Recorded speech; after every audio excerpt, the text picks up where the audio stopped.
going to be mainly to participate in the actual topic itself. So I think I shared this with you. Same thing for me. I mean, I'm happy just to let you guys do your review and just. Oh, no, Norm. If you don't want to do a review, you don't have to. All right, no pressure. I could just talk about quickly because I could probably end up just blathering for 20 minutes straight if someone pull the teacher thing. Joe does. You've listened to us before, right? You've listened to this podcast, right? I know for a fact you've been in the chat, but I'm just wondering if you got it on mute or something, because that's exactly, you're among friends here. This is exactly what we do. And all right, okay. And here is Caroline ready to join. So yay! Hey, you've been Kristen to say hi, huh? I'll do that later. Big happy family, right? And Kate. Hey, Kate. Kate is TC's daughter, which I don't think you've met, have you? So, Kate, this is Caroline, my wife.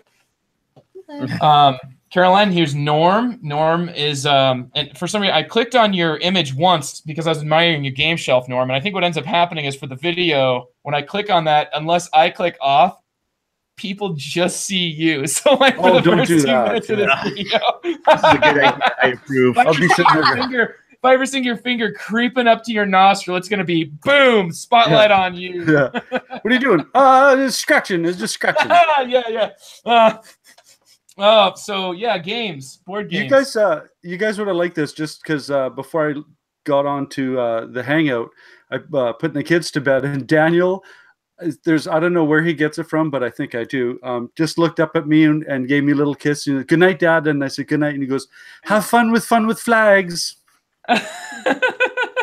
Fun with flags. That's the Big Bang Theory with the Sheldon's podcast. Oh my goodness. So every time he sees that, he goes, yeah, you and Ryan, fun with flags. It's like, no, it's nothing like that. Dang, man, I wish I would have had my mom on because she's watched it like religiously, but that's hilarious. That's what a reference, man. The kid's got a knack for comedy. Naturally. Mm-hmm. So it looks like we're up to 5 viewers. So let me share the pop-out chat here with all of you folks. And Kate, you'll notice I just did not use the word gentleman. That would be whoa, that's yeah. I do happen to have kind of a little bit more pressure on me this time. So oh man, Caroline's here now. Joe has to be polite. Yeah. Oh, don't worry. Like, notice the camera only goes up to chest high. Like, she is very capable of the below the table communication of the kicks and pinches. She's absolutely the best at it. So I'm rewriting my review to put in every line I can think of to bait Joe into going on a rant because it'd be great to see him do that in front of It's gonna be like a Michael Scott episode. It's gonna be like here's you always left me satisfied and smiling. And I'm just gonna sit here like. So everybody's gonna review dice rolling games then. Oh, that'll be a good one. Yeah. No, I'm gonna get the real take on Fog of Love. Because I know you're hiding something, Joe. Something down in the game. We're going to get the lowdown.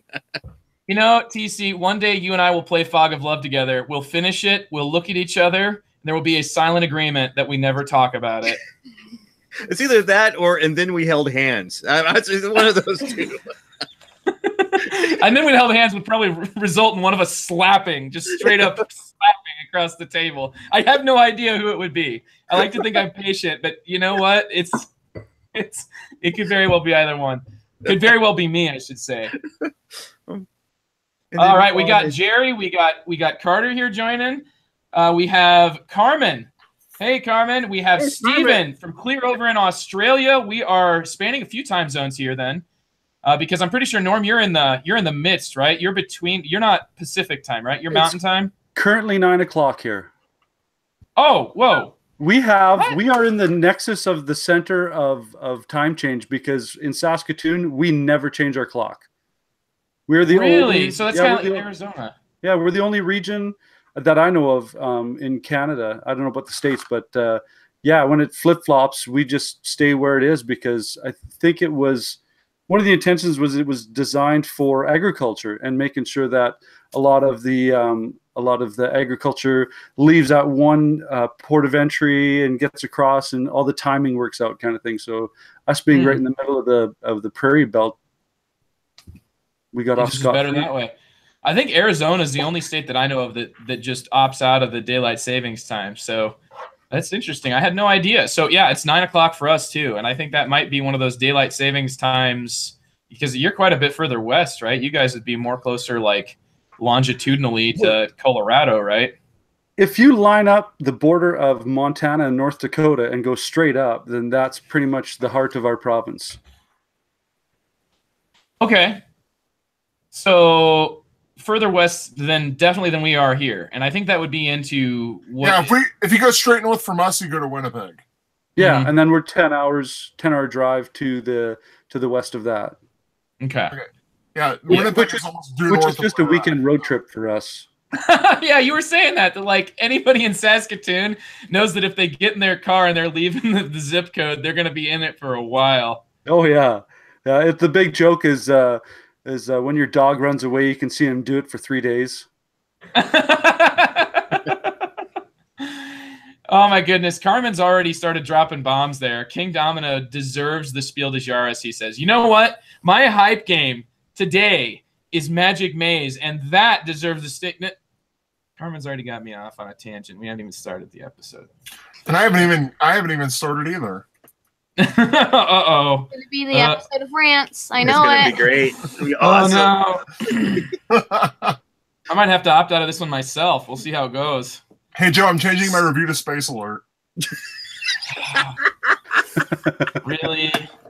Magic Maze, if you're going to review Space Alert, you may as well pick Magic Maze, man. It's one of those that does co-ops and does like communication different. It's like this year's Hanabi. But actually, Trent, you like Hanabi, so... Yeah, I like Hanabi. It's perfectly fine for what it is. Well, yeah, I'm going to be hyping it, though, so not actually doing the review. But we have all kinds of good reviews. I actually even printed off today's thing so I wouldn't have to keep switching back and forth. And I'm excited here. Norm, have you made a choice as to whether or not you're going to go with the F-bomb or the B word? I'm going to go with some good old French Flamme Rouge. Oh, I knew we would get the pronunciation out there. Yeah, it was that or Brussels, right? Brussels. So that was... That's another good one. Oh, I love that game, but I just haven't played it enough recently to have everything kind of be on the top of my head. Yeah. Oh, yeah. It's one. I feel the same way about it. Oh, I love it. It's just, I've got a whole bunch of others that I have to play still too. I'm excited to hear about Flamme Rouge. We're going to be dueling here on the race games because I've got a light race game that I just played with some of my some folks last night, and I'm interested to see what Flamme Rouge is. You know what you're going to say about that. Dungeon Pets, we've got Kate. I'm so sorry, Kate. I have to make some sort of a mistake. I have to put my foot in my mouth. So Kate, it's over. It's done. You know. We'll see about that. We got Trent who's going to talk about Azul. We're going to then go into our topic, and then I've got everything else written down here. So we'll get to that. Is there anything here before we do a bit of a countdown? 3, 2, Joe, you're 1. creeping out the viewers. You ruined my countdown. You have to come on. I the felt countdown. uncomfortable It's with that. I've Floating on the launch pad. we were there. In a previous episode, I said the reason I spaced that out is so that when I look at it when I'm editing, I can definitely see it. I can see it from like from space. I could be looking down on it from an aerial view from space and see where it's at. And yeah, maybe the eye raises weren't necessary. Okay, I give you that. But yeah, I think we've started this episode. This is hello and welcome to The Good, the Bored, and the Ugly, a podcast about board games. I'm the host, Joe Sallin. I have got a full panel, a full house tonight. It is being headlined by Norm of the Bridge City Boardgamers and Daniel and Daddy up in Saskatoon. How are you doing tonight, Norm? I'm doing very well. Thank you very much. It is not the typical -30. It's only -11 Celsius. It's okay. We'll do the math in our heads now. It's okay. Yeah.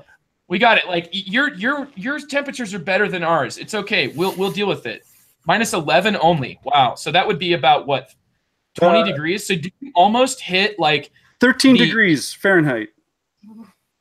Wow. Yeah. Okay. That's horrible. Actually, That's 13 degrees. Walking around. No. Warm winds.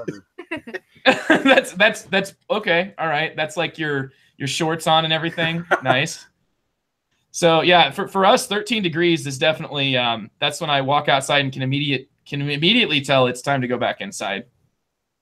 And you know what? It's people that live and are able to function up there where it's that cold that make me feel like I cannot even complain about cold down here. I don't have the ice to stand on. For us, the ice is always cracking. Well, the best thing statement I heard from someone was there's no such thing as bad weather, just bad clothing choices. There you go. Yep. That's a northerner. That's a northerner comment. Yes. Inappropriate clothing. No such thing as the bad weather. So, and I hope the red flannel isn't like stereotypical Canadian. It's okay, man. We're just here in Possum Lodge. It's good. Keep your stick on the ice. We're all in this together. So that's Norm up in Saskatoon. Also, I've got here on the West Coast where I don't even think you guys hit freezing today. So we got a nice 40 degrees. It was rainy. You know, if we got the negative degrees up here, would shut the city down. Trust me. That's TC Reed, but he's not alone. He's being joined by his daughter, Kate. How are you doing, Kate? I'm doing good. I'm ready to review. Oh, yeah, I'm excited to hear about this one. We have here close to home over in his bathroom, which I think has been he's been broadcasting from the bathroom, which I said this earlier, and I'm going to reinforce this. I think his bathroom is covered in board games. I think that the overflow is real because this man has played every game and owns most of them. He owns the good ones. His name is Trent Ham. How you doing, Trent? Pretty good. I do definitely keep Space Alert stored in here. Is that above or below the toilet? I think he uses it as the litter box, probably. All right, so kitty. Yep. Well, at least he supported it financially, and that's not the only. We have a full house tonight, and we're gonna round it out here with a duo that's sitting here next to me. If you're watching our video, and it would be my wife Caroline and our emo poodle Bogart, who Emo. He loves life. He's happy. He's emo. Yeah. So anyhow, Caroline is here to join us for our topic. Norm, this topic was handpicked for you. We've got a special review coming from Kate based on an earlier episode in first down the rabbit hole into heavy games. And we just got all kinds of things. And if Trent makes it to the end of the episode, I think we're all going to give him a pat on the back because it sounds like he's sore, very sore. Right, Trent? Yep. I had a very, very rough Taekwondo class tonight, and I'm tired. He did not end up getting thrown onto his shoulder, though. At least, no. Okay. Not tonight. Not that time. So we have joining us in the chat, Jerry, Carmen, Murr, Carter. It's so great to hear from all you guys. And let me see. Did I miss anybody? It's just excellent to hear. And we'll be watching that chat as we keep going. So check out our live recordings. This is also a moment for us before we move on to our reviews to say we are sponsored by Game Surplus. Check them out. They're doing a current sale, clearance sale for the end of the year. You get an extra 20% off all of the already discounted clearance prices if you type in code. I'm pretty sure you can just find it there on the website. I'm pretty sure it's like clearance 2018. So pretty easy to find. Stacks with the Good Board Ugly picks. That's a coupon code you can use for 10% off everything that's on our Good Board Ugly picks. And you can use that together with your clearance things. Hopefully not many of those things are making it onto clearance because, man, those are good games, right? Those are games that shouldn't be just getting their way to the clearance shelf. But anyway, check out GameSurplus.com. And we are now ready, guys, to start our reviews. Let's start with our ceremonial. Our guest shall go first. Norm, I'm excited because there you are in front of me with a bunch of gluteus maximus flexing and helmet wearing and hopefully no doping. No, there's no illegal substances in this bike race. Well, then none that I know of, because I can't attest for the people that attend my board game nights. But 5 Hour Energies, that's the illegal doping at a game night. Yeah, it's like the Crown Royal can stay at home, boys. Flamme Rouge, designed by, and I hope I get this even close, but Asger Grenrud, and published by Stronghold Games. It is, I find it just to be like a pure and simple racing game. It's lean, but the gameplay is complex because you're having to negotiate everybody else's play. So what I liked about it right out of the gates is there's track modules that are reversible. So you've got different levels of difficulty. When you put the tracks together, there are course design cards that allow you to design easy tracks and progress all the way to more complicated tracks with hills and like uphills and downhills. And I think the most important aspect that I liked about this game was you're using 2 cyclists. You've got a sprinter. I mean, in the books it's sprinter, but I'm not going to do that because that's a little, yeah, exactly. So we have your Canadian, man. So you got the sprinter and rouleur. Oh. But it's your typical sprinter and a roller, which is the guy who just sets the pace. And everybody has the same deck of cards in regards to the movement. So the sprinters are going to have a sort of like a bell curve. They're going to be on either end of the bell curve. They're going to have a few number 2s, number 3s for their movement, and then nothing much in the middle. But then they'll have some 7s and some 9s. So they'll be the ones that can either like stay with the pack and then surge forward and create a new pack. And then opposite to that or supporting that are the rollers, and they're mostly middle number cards. So they'll have a lot of 3s, 4s, 5s, I think all the way up to 7s.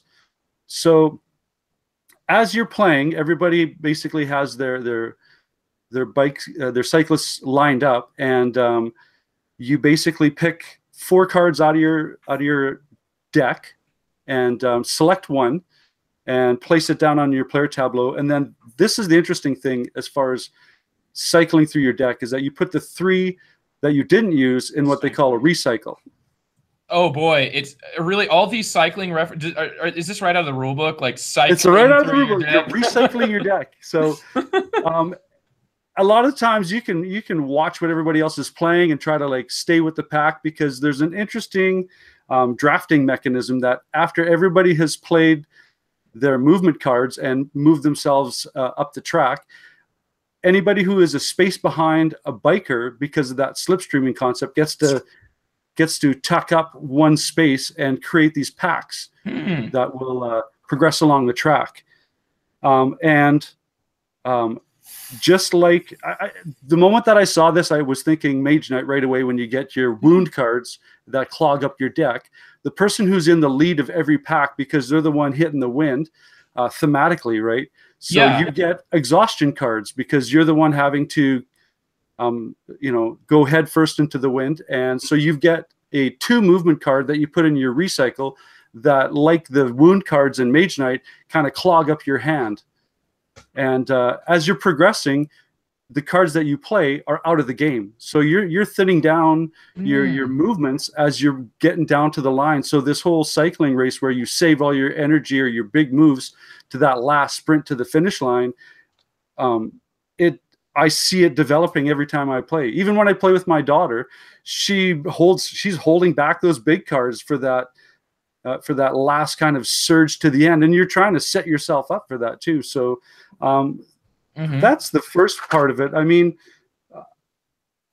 there could be more I could talk about it, but again, I don't want to occupy too much time.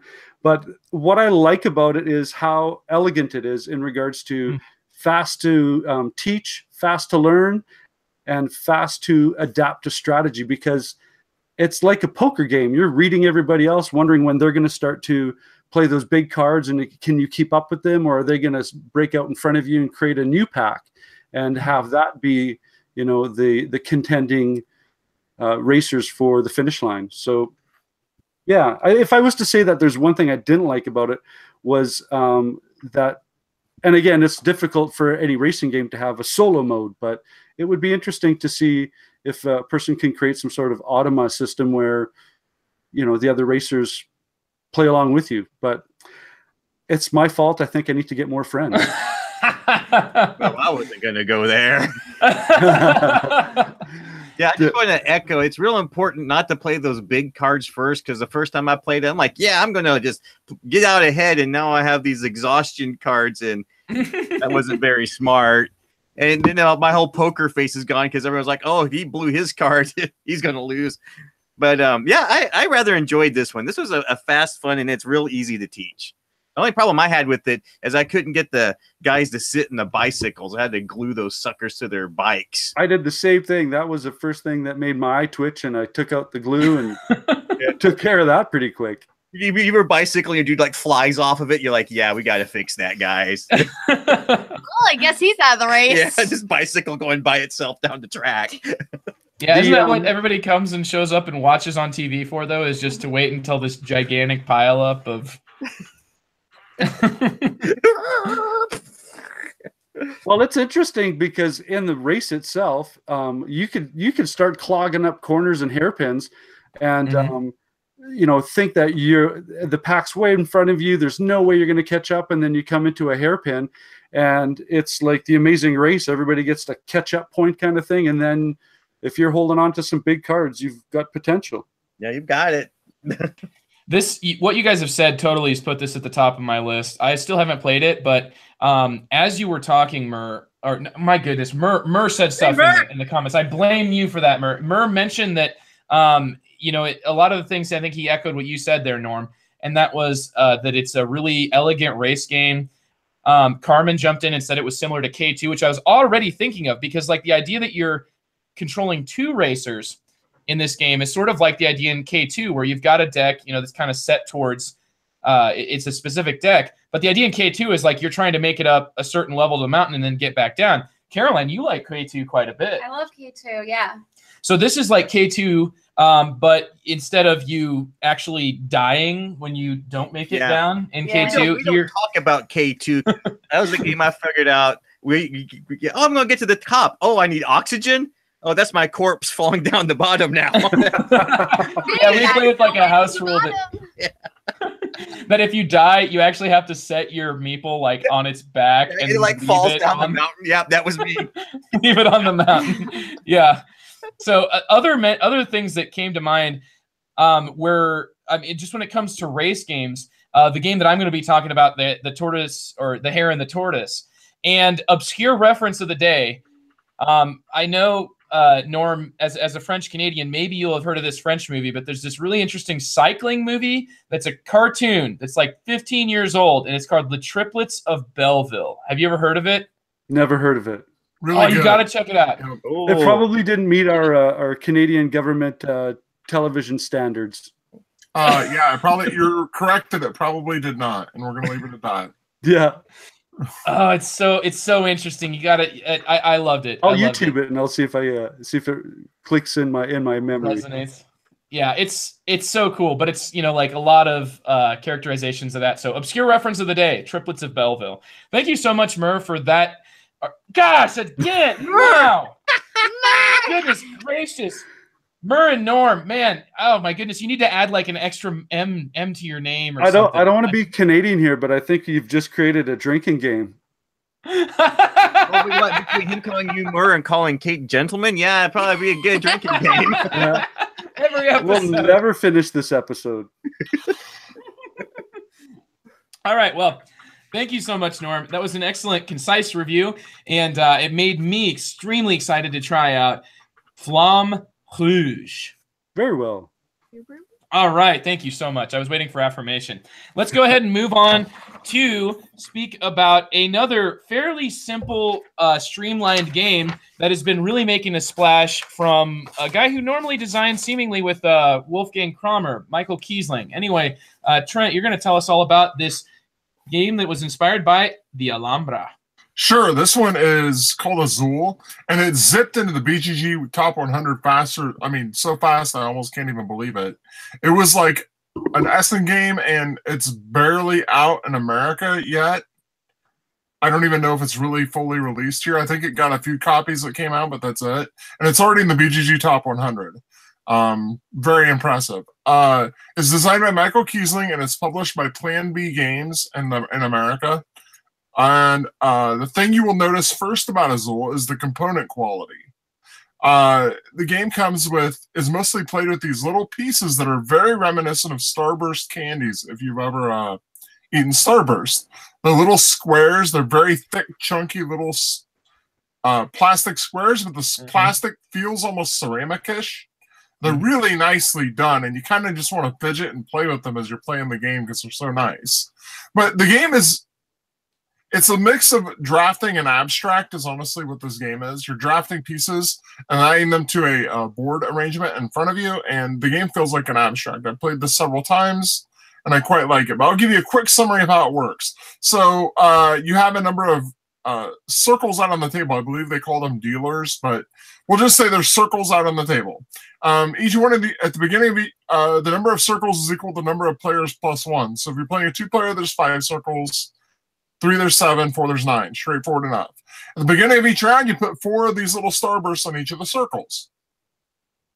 And then you put a little tile in the middle of those circles in between them that has a number 1 on it. And then you determine at the start of the first round, you randomly determine a player. Then each turn, you draft from one of those circles. The first player picks one of those circles and takes all of the tiles on it that have the same pattern. There are only 5 different kinds of tiles. And you just choose one of the types of tiles and take all of the ones of that pattern off of that circle. The ones that remain on that circle get swept to the middle along with that one tile that's in the middle. Then the next player, he can choose any of the remaining circles that have ones on it, or he can draft from the middle. If you're the first player to draft from the middle, you also have to take that one tile, and we'll get back to that in a minute. You keep going around and around and around like this, and you're picking the tiles until they've all been chosen. As you're choosing them, you have to put them on your player board. And essentially what you're trying to do over the course of 5 rounds, because almost every game of this just takes 5 rounds, is you're trying to complete a pattern on your board of a 5x5 square, and you're trying to fill it up with tiles in which none of the columns and none of the rows have the same type of tile in it. There's an easy side that gives you a guide for doing this, and there's a hard side that just kind of lets you do it on your own. And the hard side makes it a lot easier to mess up during the game because you might end up realizing that you can't actually do what you want to do. Yeah, that was what was weird about it. It's like the hard side is actually taking away what seems to be like a restriction. Yeah, but it's a lot easier to mess up on the hard side, trust me.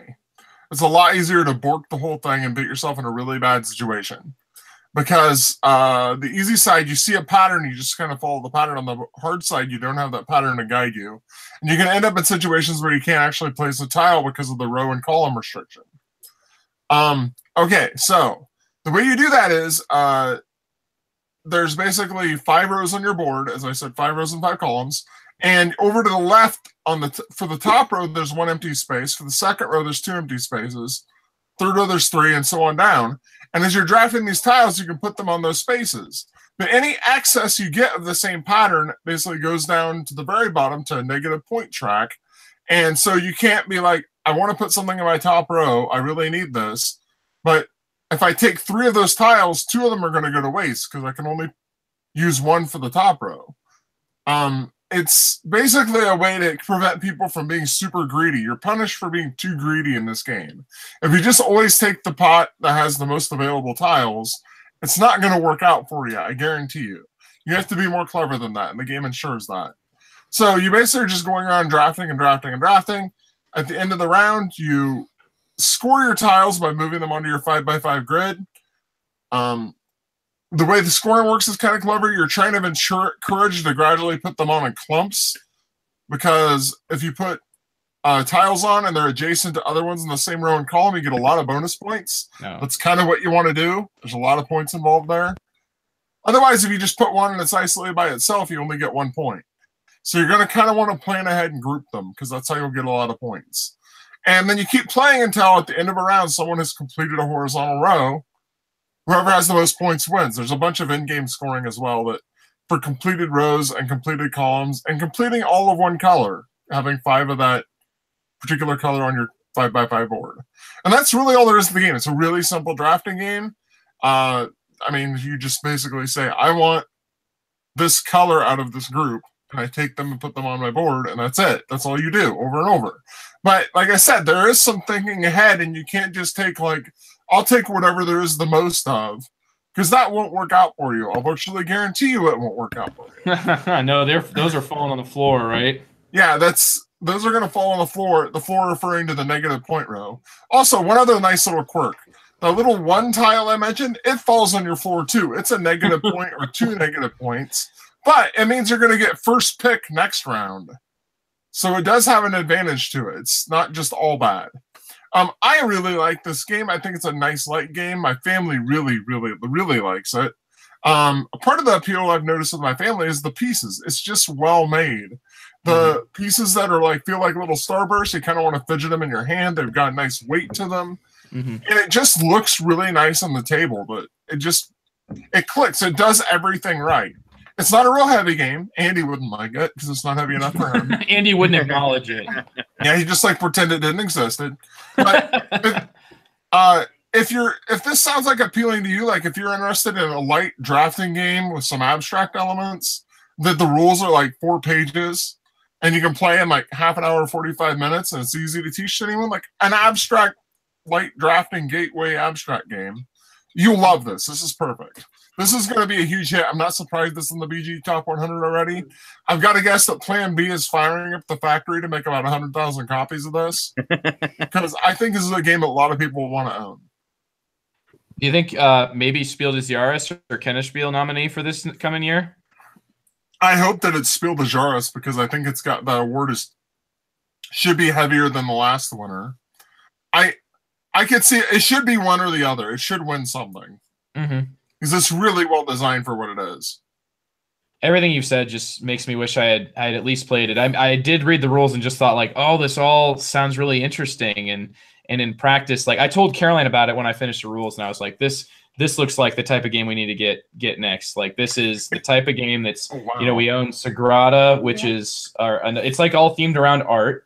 But it's got really tight, interesting gameplay. And that has definitely been confirmed by Murr, who I'm pretty sure here in our chat is at game night in a row, days without missing a game. He's at like over 1,200 now, right? So I'm really excited, though, to try I want this. I want to point out something to you. This came out at Essen 2017, so it's like it's only been in existence for like 3 months.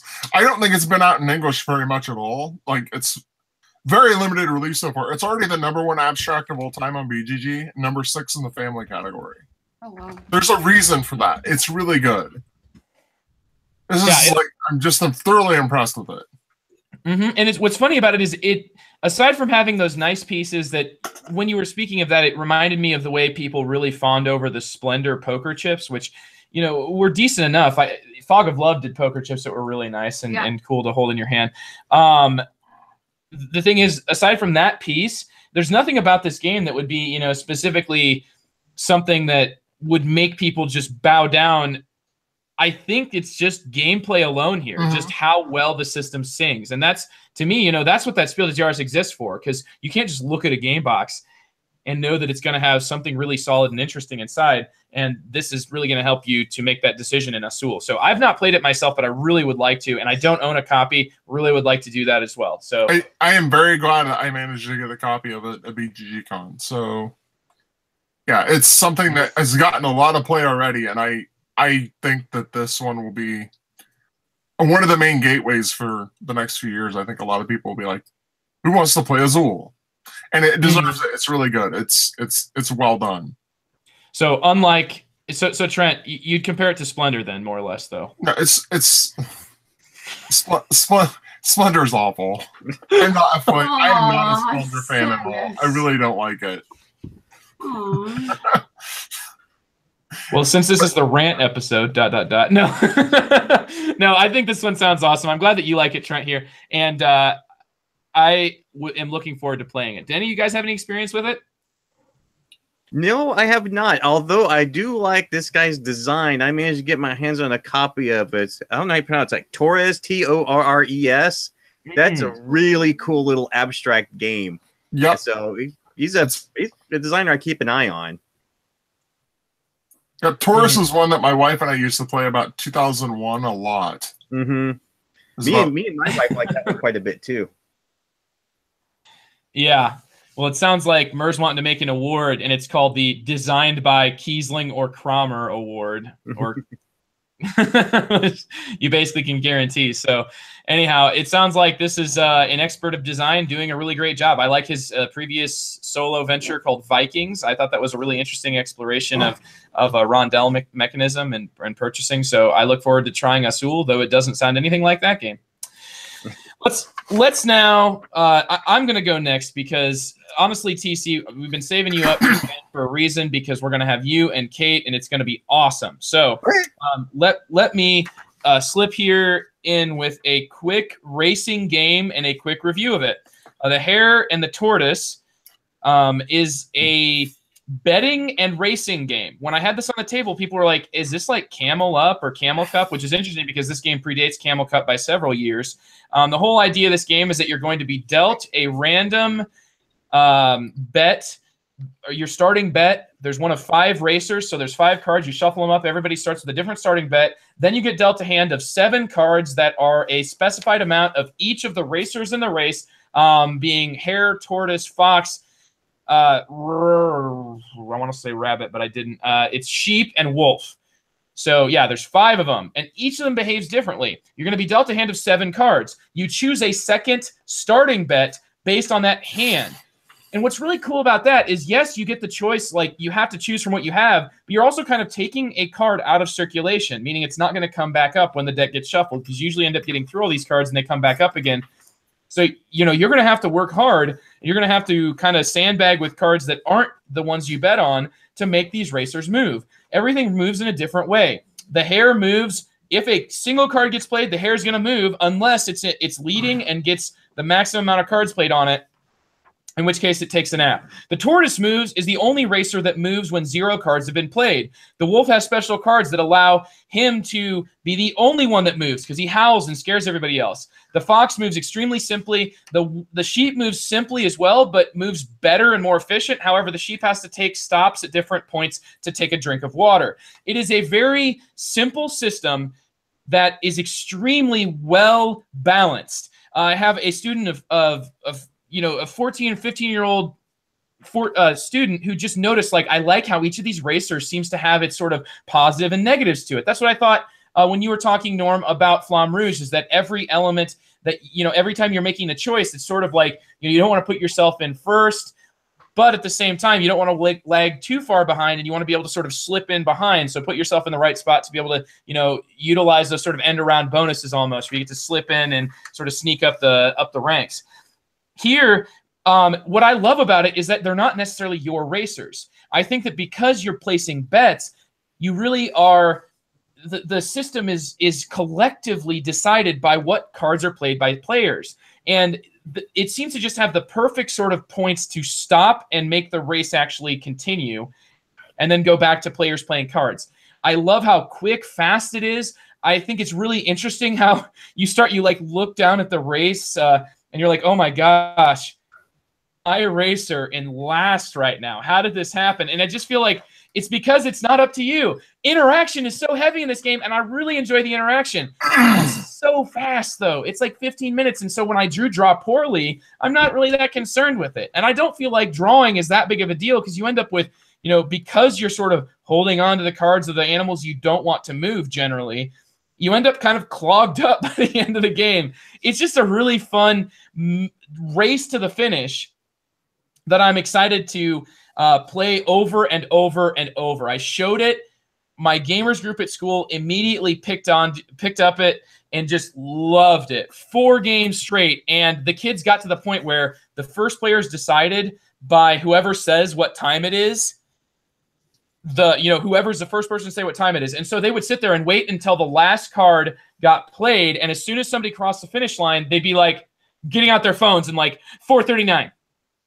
So if that gives you an idea, when you finish a game, they were super excited to start again. And that's why the Hare and the Tortoise, to me, is an extremely interesting game. Different because this is more of a betting game and trying to sort of, do what you can to advance your own racer. So it's not in the same vein as like Flamme Rouge that way.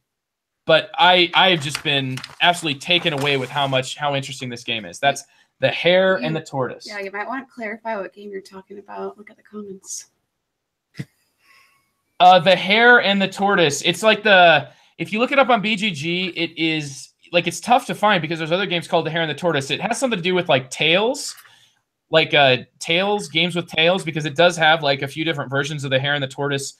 It's in the same thing as it's the Tails and Games, Hare and the Tortoise. That's what it is. Thanks for clarifying that, Carmen. It is the Hare and the Tortoise. It's the Tails and Games, Hare and the Tortoise. Tails and Games would be what shows up first on BGG. It comes in a book. And it's like magnetized. So the games that really were a big hit at my gamers club tonight were Monopoly Gamer, which got kids to the point where they were almost turning the carpet into a giant craps table, rolling against bosses. And then this one, the Hare and the Tortoise. So we definitely are. No, we are not making gamers club into a casino. We're not doing that. We're not horse racing on one table and then playing craps in the other. We're just playing board games. There's no money on the table. We're having good times. So, have you guys had a chance to play this one? It really is just, it's a little game that did get some buzz, but I haven't heard of anybody I know playing it. I've seen that one on the shelf a lot, but completely have overlooked it just because of the packaging and thought that its gameplay was, pardon to be the gamer snob, but beneath me. But but I mean, now that you talk about how much the kids at school, dove into it, I think that might be something to present to the kids at our board game club at school. So, yeah, thanks for having me burn through my wallet again. You're welcome, man. It's a danger that you run whenever you listen to this podcast. So it's for the kids. You just gotta think it's for the kids. Well, I'm gonna be getting it's for and she's sitting here with me, so I can't really use this as an excuse because she's gonna be looking at me like, really? But I've now got to get Azul, because it's about art. That's and probably true. Yeah. Yeah. That's good. Wow, that was actually, I'm shocked. Holy crap, we're on the air. That's, yes. She's going to afterwards be like, you're not getting that game. No, you don't. She doesn't. We'll talk about this later. Yes. Yeah. This is where she's pinching me. She's already pinched me raw. No, so I haven't. Nope. TC, Trent, anything? Nope, No. not a word. Nope. All right, let's talk about Dungeon Pets. I'm so excited. All right. Well, I managed to get a hold of a copy of Dungeon Pets. I just want to say, if you're looking for a game that was published in 2011, it's really hard to find. Game Surplus is the way to get it, because that's where I got my copy. All right, Kate, take it away. We played Dungeon Pets. I literally just gave Kate the rule book and said, go. And she did find Snake Kitty. Snake Kitty, yes. I thought you were going. I thought it wasn't a thing, and then I found Snake Kitty, and it blew my mind. She's like, let's talk about it, Kate. So basically, you're an imp, and you have this wonderful idea that making a pet shop and selling it to dungeon lords is the most original thing out there. Apparently, a bunch of others have beaten you to it. So it's essentially like you're trying to get pets and raise them quickly enough and selling them and getting them as much rep as humanly possible. Yeah. So, yeah, this was a game where I was like, okay, Joe recommended it. We'll see where it goes. Started playing it. And I honestly, Joe, I was really surprised how much depth there was of this thing. I mean, the rule book, first of all, the rule book was just fantastic. The rule book was amazing. We were remembering it is like the perfect marriage of theme in a game because every single rule we had a question about, we remembered just because of how the rule was described. For example, we'll never forget that when a pet moves off the top of the bid, a piece of meat goes to the market. They go to a happy farm. Yeah. And then mysteriously a meat appears. And then Unrelated. and then the imps are in the hospital, and the reason you have to send another imp to get them because they like being in the hospital and they're lazy. They like the you got to send another imp to pull them back out. So I feel like it took about 20 minutes for us to get the rules down, and we played this game like 2 or 3 times. This game is fantastic. I do not know why it's so low. It's like the perfect game to get people into it because it's simple. I mean, it's deceptively simple. And the reason I like it so much is you're not so much trying to raise your pets as to contain them. There's no dice in the game, but there's these random card draws. So your pet is a picture of a pet and has this dial that spins around. And the longer you keep it, the more it grows. And the more it grows, the more needs it has. And okay, like it's got red needs, so it's going to get angry, but not all the cards are anger cards. I mean, statistically they are, but they're not all that way. So like my favorite part of this game is when everyone starts to take care of their pet needs and they draw their cards as this collective. Holy crap. Oh, how are we going to deal with this? And it's so much fun watching people deal with it and like, oh, there's a lot of poop in your cage and he's sick. He's really bad. Oh, your pet can't play. He gets suffering tokens, these little black cubes. And then if there's too much magic, if you can't contain its magic, like it starts mutating. If it has more than 2 mutation tokens, first of all, it's worth less money if you try to sell it. It's like -2 gold. And then plus, if it does too much magic, it blows into another dimension to send you postcards later, I think. Something crazy like that. Holy cow. Yeah, this was a home run with UK. Tell us what you liked about it. The whole theme, what really grabbed me was the theme. If it wasn't for the theme, the whole game probably would have fell apart because every single place, every rule makes perfect sense. Any questions you have about what to do can be answered by simple common sense. That's one of the things I love about it. And Snake Kitty. Yeah. And it's very language independent. So like it has like all the, I mean, first you're looking at this thing, it's got all these symbols everywhere. And you're like, oh, well, the crap, man. I don't know how they do it. But they're really simple. Like, okay, this is food. This is vegetables. And it's very procedural, but it's listed out on the board. And another thing I really like is how this game does bidding almost better than any other game I've seen that does bidding. You like put your imps in groups. And you have and the board, your little board actually folds up to hide it. So you can't see who's putting how many groups of imps are there. And you reveal it, and whoever has the highest number of imps gets to place first, the next, and so on and so on. So you're essentially placing value on the position you want to have yourself. You're like, dude, I'm going there 6. Like when Snake Kitty came out, Kate like threw out like 7 imps just to make sure she got Snake Kitty when it was coming out. The scoring simple. There's a lot of decisions, and it scratches my itch because I like Notre Dame. I really like Gates of in the Year of the Dragon, games that kind of beat you down a bit. This game, if you don't get a handle on it, it will beat you down relentlessly. You got to be careful. You got to be able to get them. TC says, "In the Year of the Dragon" is a game that beats you down a little bit.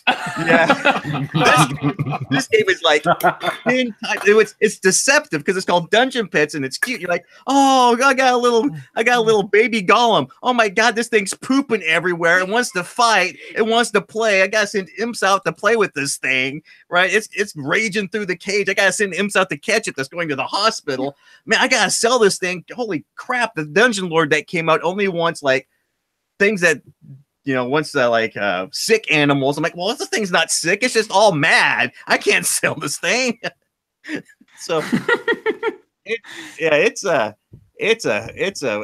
fun game, and I know that we're gonna be getting the expansion really quick because we were looking at the new pets that come with the expansion, and one of the pets eats anything. like money, potions, like whatever. You just shove food at it and it's happy. Like, I've got wood, take it. And because of this game, it will lead into the hype, but this has got me on a Vlada kick, and I'm really excited to get to showcase Dungeon Lords as a result of this one. So, thumbs up. The family, even Carissa, really enjoyed Dungeon Pets. Don't let the cute theme fool you. It can be a very harsh game, and I love games where if you don't plan right, and things can just spin out of control, and you just laugh. You're just like, whoa, whoops. Oh, well. Let's see, I've got 12 points. How much points you got, Kate? 58. Oh, you win. Well, I'm glad that you guys somehow were able to make something out of one of my recommendations. I think that's an awesome game. And Kate, well done. Good job teaching your dad and taking him to school. And that's one of the things I like about podcasting this stuff is like someone will throw out a game like, hey, TC, you should really look at this game. I'm like, you're right, I should. Let's check this out. This looks great. And then it's like, oh, this is fantastic. Where's been Vlada been? And my only previous experiences with Vlada had been like Mage Knight and maybe Codenames. I really hadn't looked at some of his earlier stuff. Man, I've been asleep at the wheel, man. That's all I got to say. There's a really interesting comment that just came from Steven, and it says, do you think Dungeon Pets could have been rethemed? Do you think that maybe being fantasy pets fills a specific niche that doesn't necessarily reach a larger audience? Those are kind of two separate questions, but TC, Kate, how would you react to those? Okay. What do you think, Kate? I don't think Dungeon Pets could be rethemed. Because, like, if you retheme it, then you're probably going to have to, like, change it up a lot. Because everything makes sense. Like, say you retheme it, you're going to have to make different places. The whole game would probably be a lot different if it was rethemed. Mm-hmm. And I think I don't know. I think that almost the biggest thing that hurt this game was people thought it would probably, because I've started looking at Dungeon Lords and it plays completely differently. And I think maybe, you know, setting it in that same universe, people are like, oh, it's just it's going to play like Dungeon Lords when it's not. But I could see me taking this game to like one of your game groups of kids who like Pokemon and go, oh, you guys like Pokemon? Check this out. This is going to fry your brain. We're going to have a ball with this thing. Fantasy Pets is actually a pretty wide reach, I would say. And from what I gleaned from the conversation I have had with Vlada is that he starts with a theme and builds around it. So I really think that at its core here, he wanted to have, you know, the question I think he was asking was, first of all, a game. He wanted a game he could play with his wife. The hole that led him down was, where do these monsters come from? You know, when you're playing Dungeon Lords, where do these monsters come from? You're just buying them, you know. But you know, where's, you know, like and he went with it in the pet store direction. So could you make this just a game about running a pet store? Probably, but I honestly think that might even limit your reach a little bit because there was a game that came out recently called Dogs. And that game is very much set in like, you know, you're rescuing real dogs. And I think, you know, had there been, you know, sometimes people with a quotidian or mundane theme, you know, take, for example, trading in the Mediterranean, a theme that people feel has been done or that doesn't necessarily excite them, it might not actually reach quite as large an audience. So I don't know, Stephen, if that makes any bit of an answer. I think what you guys said really does make sense. Kate and TC, you know, it's as soon as you start pulling away the theme, the gameplay comes off with it. You know, it's not a clean tear for sure. And I was also looking a little bit of what Vlada was trying to do, and what I gleaned was that he wanted to design a game where the pets were you had animals that were unpredictable, right? Like you just had to do your best with these critters that were just going to do their own thing. And that little card system he has where you draw all those cards and you're having to deal with all of that, I think it fits really well. Because like you said, I got this one critter. He has drawn a bunch of yellow cards. Statistically, he's going to want to play. So I'm going to get a bunch of toys with him to play with. And then all of a sudden, it's like food. Like, oh, crap, this thing wants to eat. And it's pooping everywhere. What the heck? I thought he wanted to play. Oh, crap, I forgot I'm going to clean this cage and then chase my imp down that had to. Yeah, it's just, Oh, it's wonderful. And That's great. I talked to a few. I brought it to my regular game night Wednesday, and there are a few people who didn't like it because of that unpredictability. They didn't like that they couldn't plan everything out in advance. I'm like, that's like the charm of this game is the pets, and then everything's geared around that. So hey, whatever.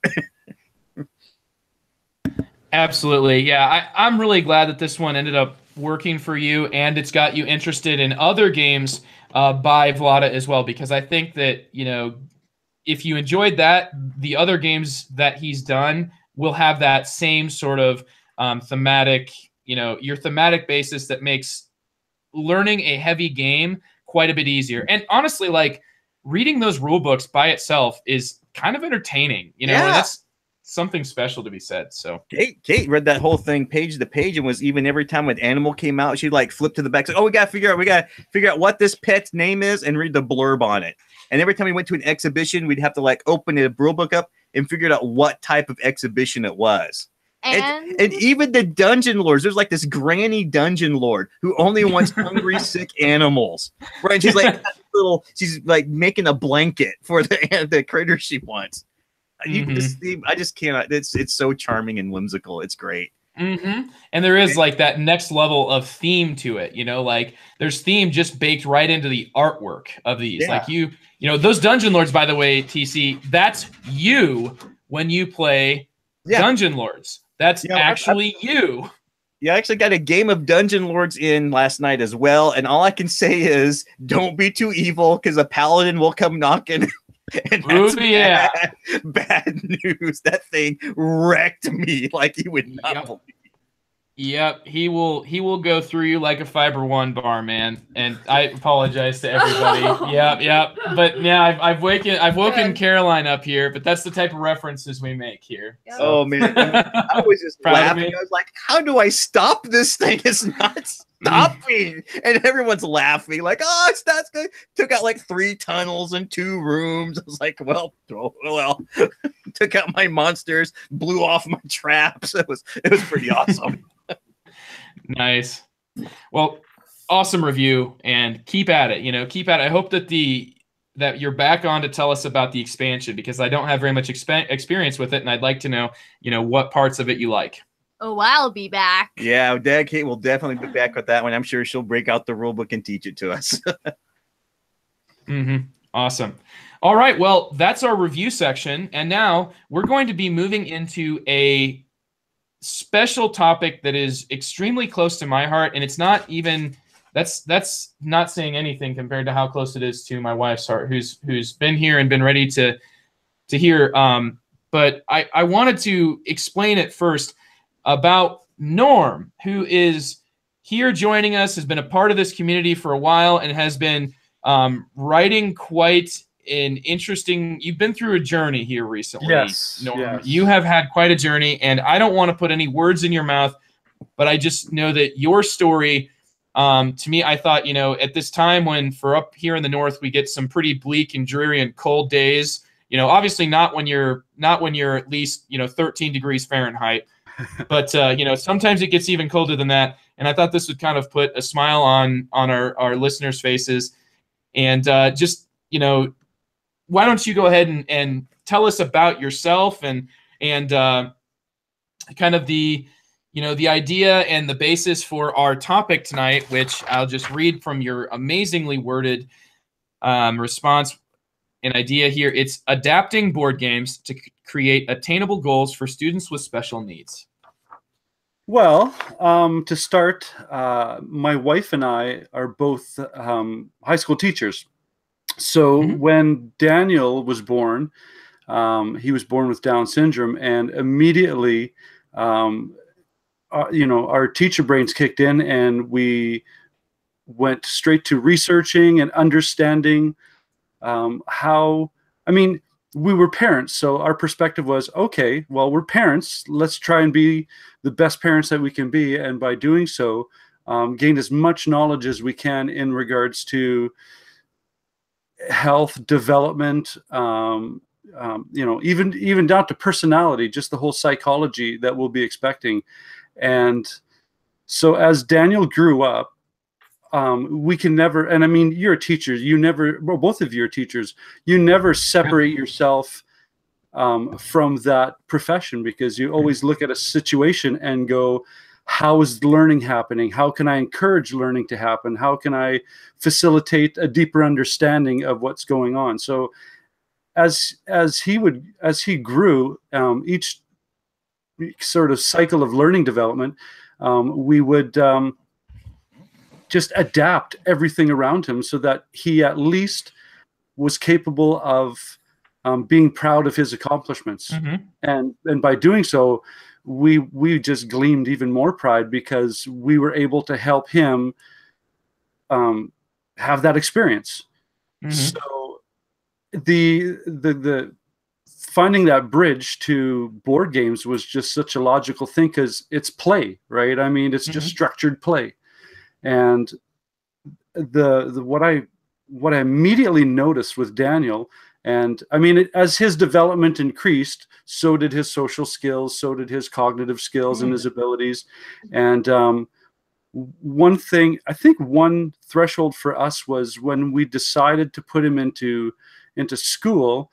We have in Canada, because we're a bilingual country, we have the ability to have students follow a French, either partial or core French education, or an immersed, which is him taking French that is the language of the school kind of thing. So we hemmed and hawed, and we're wondering, are we putting him into a difficult situation if he goes into, education in a complete other language? And my background, I mean, I teach as well, but I also have a master's degree in educational technology.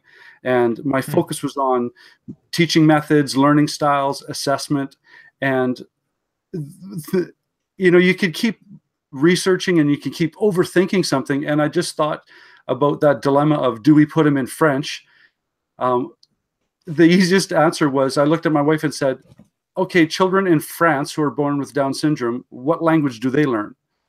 And it was as simple as that it was just a matter of, is he going to be functioning in this community, in this language? Then he'll pick it up, right?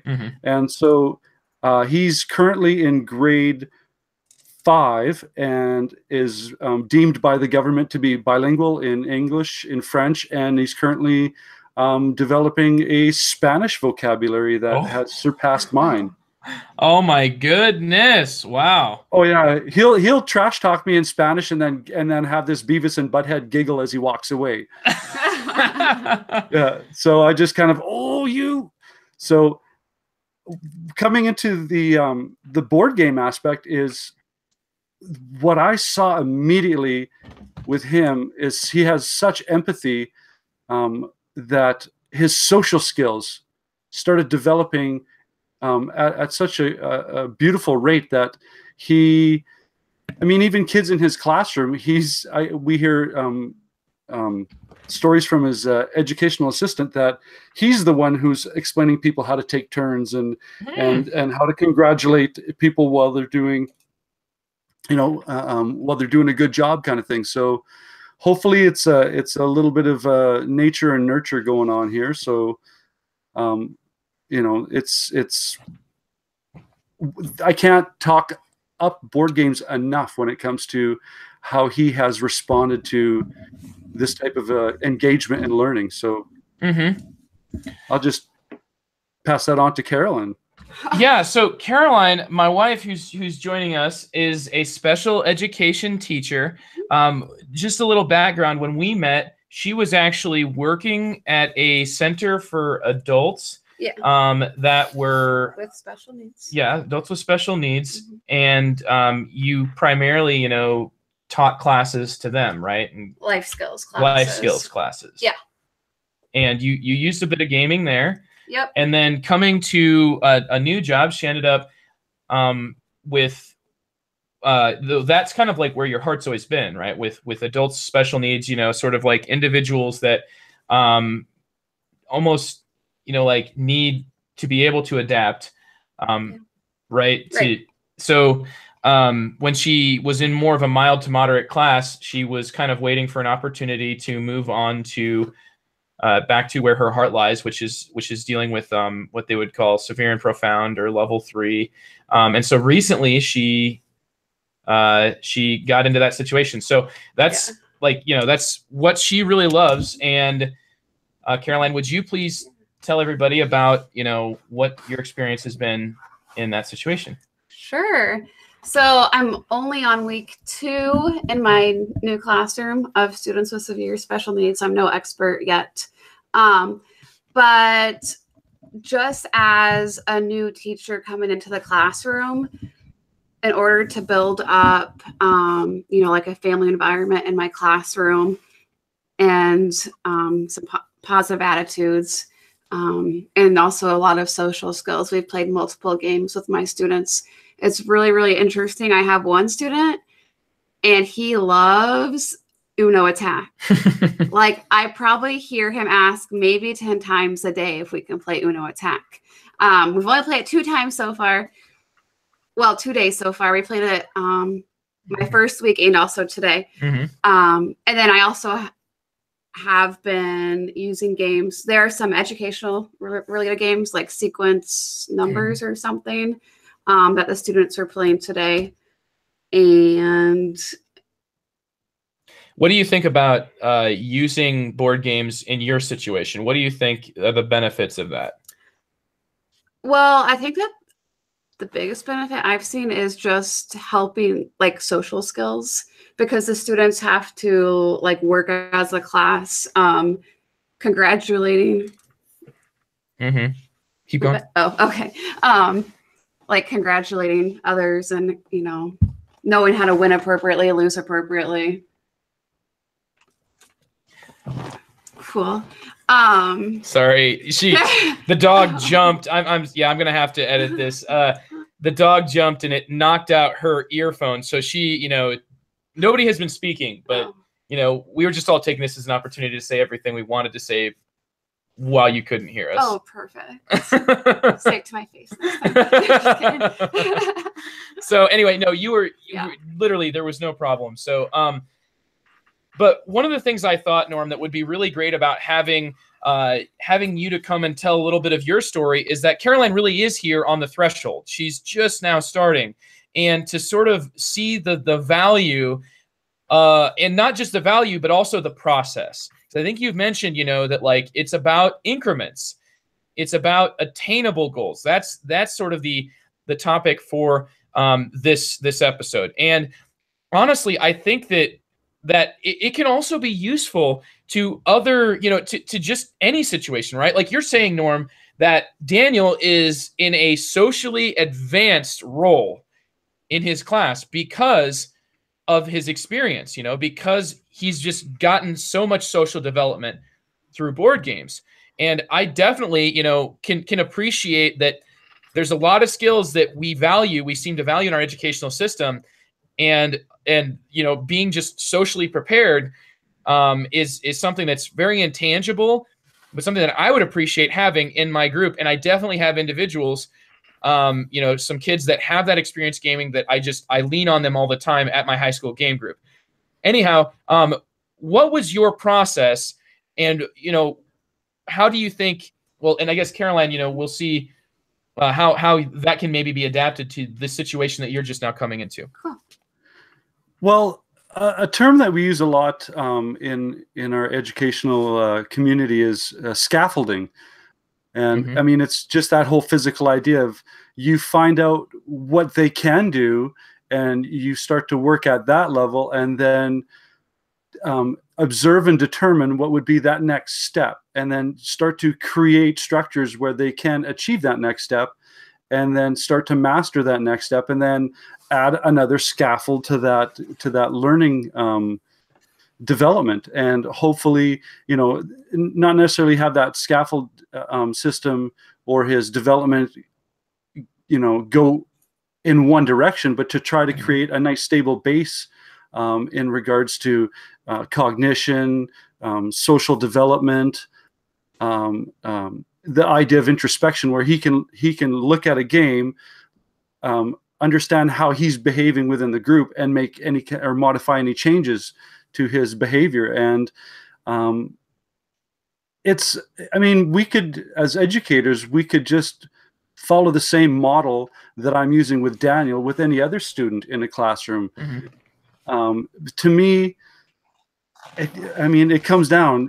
Teaching is teaching, right? You look at who your student is, you determine their needs, and you try to develop goals and objectives to help them achieve those levels. How did you balance playing games with your family, Norm? How did you balance, like, you know, did the entire family sort of like turn into sort of cheerleaders in a way, or did you choose specific games that you thought would emphasize, you know, a teaching point? Or well, my wife's an English teacher, so her hobby is reading, hands down. I mean, I have to make sure that the planets align correctly, and that I give her advance warning of, you know, it's like if her and I are going to play a game, then I have to make sure that it is, you know, presented in a very approachable manner for her, because she would sooner just read a book. But my kids just, I mean, I'll short of Monopoly, I'll pretty much play any game with my kids. And so I think it's just one of those, I mean, I used the term before, nature versus nurture, that my personality and how I approach learning is, I mean, you got to have fun. So let's just have some structured fun. So and again, I don't want to bring out that whole Canadian thing, but my first kind of glimpse into when Daniel was ready to start playing games with me is when I brought out the crokinole board and I started. I knew it was coming. Yeah, no, I'm not joking. I started, you know, he said, "Dad, what's that?" So I put it on the table and I said, "Well, it's a flicking game." And so I started demonstrating, and then I mean, the one thing I loved about that game in particular is, at that point, he was working on his fine motor skills. So that whole pinching idea, and that whole having your thumb restrain your finger long enough that you can propel an object, for him was a step-to-step process. And as you know, as a good coach does, is you demonstrate the technique, you break it down, and then you allow the athlete to, or in this instance, the board gamer, to practice that flicking technique. And so that was the first thing that drew me to what mechanism, in regards to board games, what mechanism is his you know, sweet spot, and it's dexterity games. He absolutely adores dexterity games. So when you guys were so kind as to send tumbling dice our way, that was, you know, wake up in the morning before we go to school and have a little, you know, flicking competition, and then a lot of Daniel dabbing and saying booyah. And oh man. Oh yeah, that game has brought absolute entertainment just from me watching him be happy with his achievements. And from a parent's point of view, that's glory, is to just see your kids pride and happy and having fun. So dexterity games were Daniel's sweet spot. And I think that in a large way that there are students, Caroline, that I've gotten a chance to meet a lot of her students that she works with just over lunch. Great. And I think that, you know, some of those dexterity games, what is Spot It, that, yeah, you know, and there's a dexterity element to that, right? Yep. Sort of like you gotta, and visual. It's I actually had a really it's kind of off subject, sorry. I had a really interesting phone call with a parent today. It's the first time I ever talked to her, so she was kind of telling me about her child.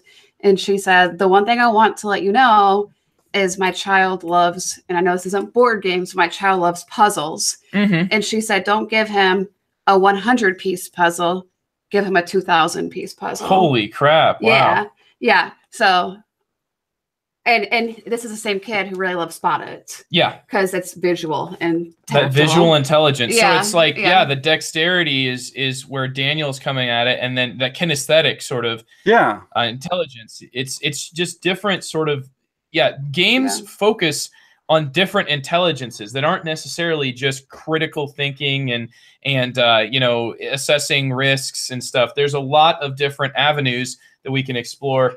and in our role as educators, it can really help to enrich our relationships as well as our educational, what we can do and what we can get through to kids. So yeah. Well, and that's where my background in the master's degree side with learning styles is, and what prompted me to go down this route is I've always had teachers in high school and university where you go into their classroom and they say, this is how I teach. If you don't like it, there's the door. And I've always been turned off by that idea, because I'm thinking, if you're my academic coach, then you should have the toolkit to be able to see where my strengths are and where my weaknesses are, and present to me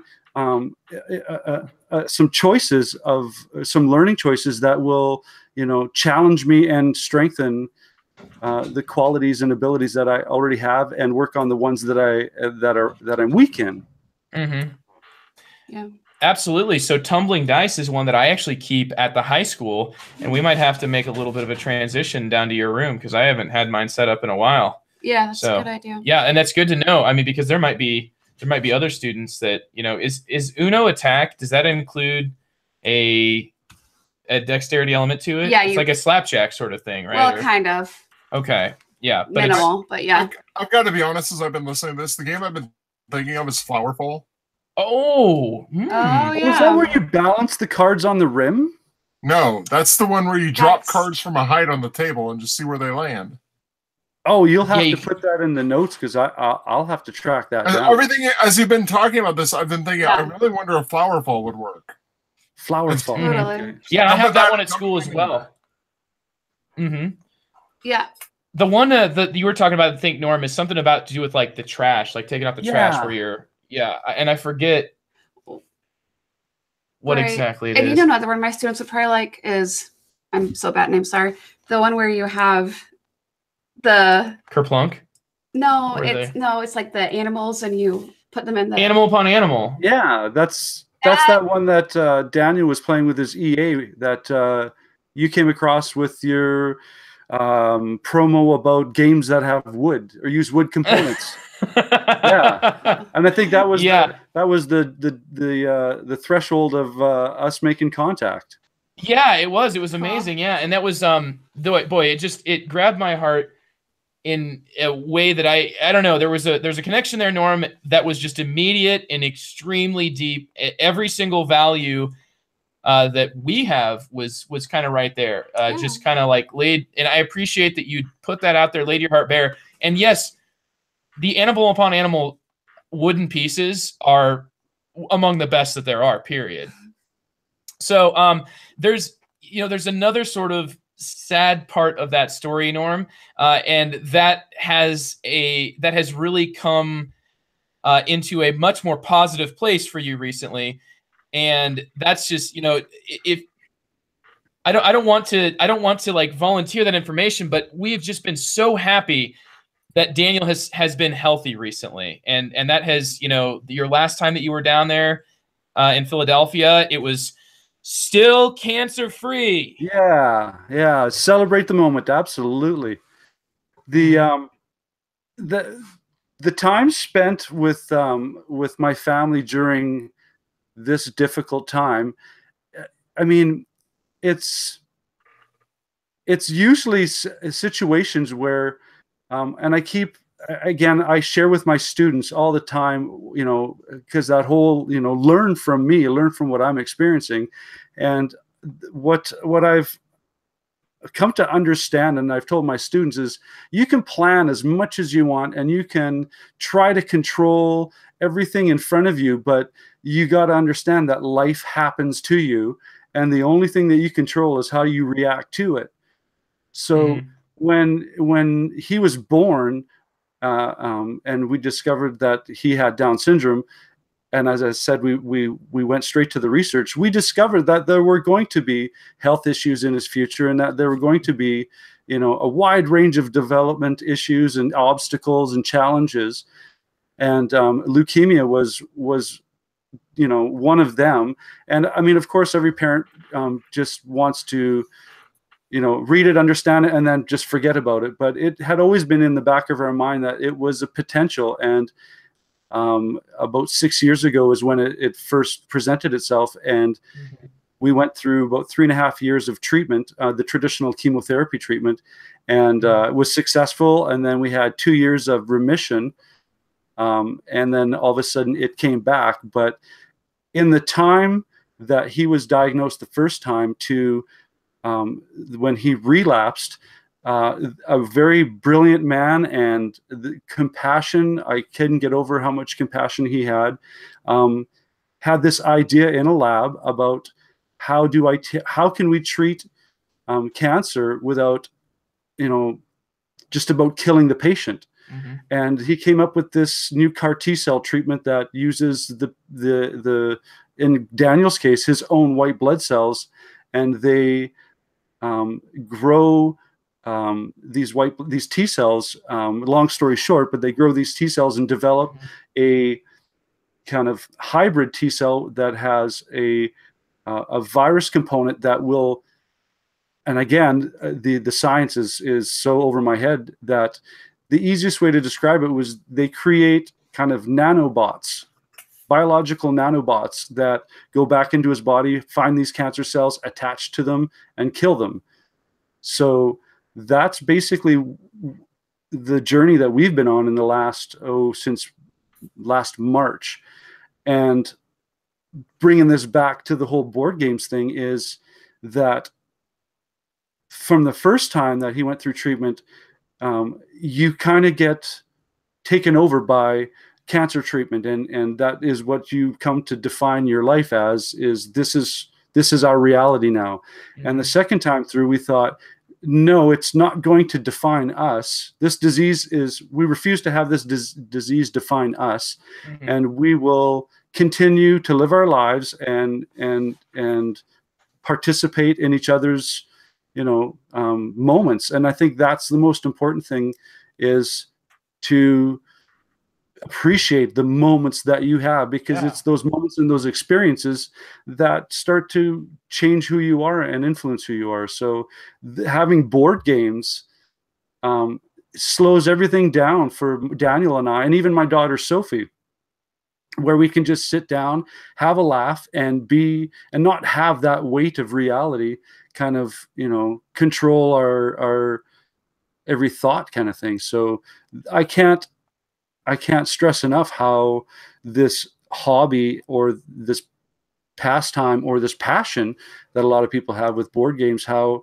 it's been therapeutic for us. And that would be exactly what I noticed in the video that you shared when I first became familiar with you outside of Norm, that where I knew some of your board game tastes and knew you as a listener, but like when I saw the joy in that video, I saw the joy, and not only that, but the pride that you take in Daniel. He's bilingual. He's a bilingual kid.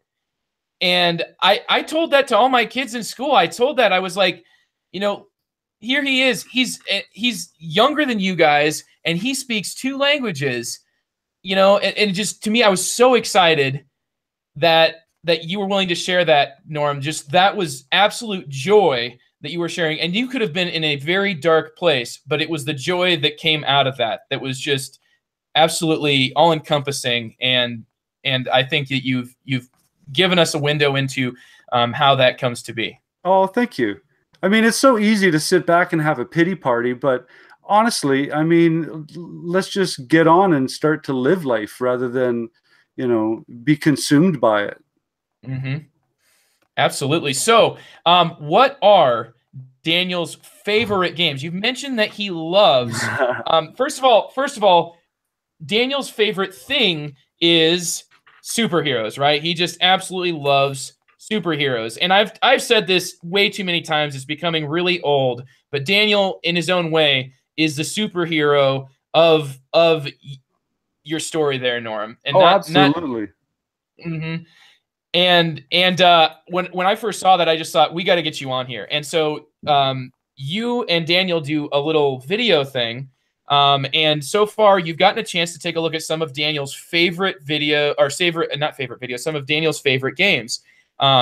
And you've mentioned he really loves dexterity games, but what all types of games, has Daniel had a lot of success with that he loves and keeps asking about and bringing back?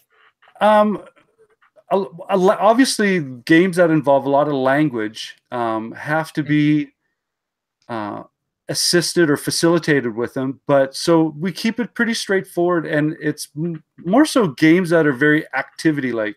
I had mentioned that Magic Labyrinth is one of his favorites, and it's if you don't know of the game, it's on the top is a picture of a maze, and then you have all these little objects that you have to find. But underneath that flat surface is an actual wooden maze that you can change up every game, and it uses magnets and steel spheres, I guess, or steel marbles kind of thing. And you basically go into draw into a bag and pull out a little disc that matches an image on the top panel or the top playing area, and you start from your corner where you basically put your marble in underneath, and you try to use your memory to find out how to get through this maze without hitting a wall and your marble disconnecting from your magnet player piece and falling off. So he absolutely loves that one because it's first of all, the whole memory part, and the fact that I started to discover that my son is a little cheat when he comes to playing games like this. Oh yeah, because you can bring up, as you're approaching, different walls, you can kind of nudge up to it, and you can feel your marble kind of bumping this. You can hear a little wood resistance. Liam did the same thing playing that game. Oh, and he'll have that little corner of his mouth kind of turn up like, I'm stealing your wallet and you don't know it yet. And then you call him on. He's like, "Oh no, I'm playing. No, Dad, I'm okay." Right? Did he giggle maniacally when it would drop down? He hit a wall, and Liam would just lose his mind. He'd hit the wall, and you could hear the bearing, the little metal ball drop and roll around. He'd just be like, "Ah!" We had so much fun playing that silly game. And that's the thing. I mean, it's straight out fun, and there's not this incremental starts out easy and goes to difficult. It's just pretty much it is what it is, and you try to memorize the maze and be a race to get these 5 objects. So he absolutely adores that one. And as I had mentioned before, tumbling dice is now one of his new favorites because if anybody's not aware, I refer to it as crokinole and shuffleboard meet curling. Oh my goodness, you just made that super Canadian. I don't think I can even say it anymore. I didn't even use the word "a" at the end of it. So. But so you basically flick it, it falls down different levels, and the first level is 1 times whatever the face value of the dice is, and the second level is 2 times whatever, and 3 times, and then the last difficult area are these little pockets of 4 times.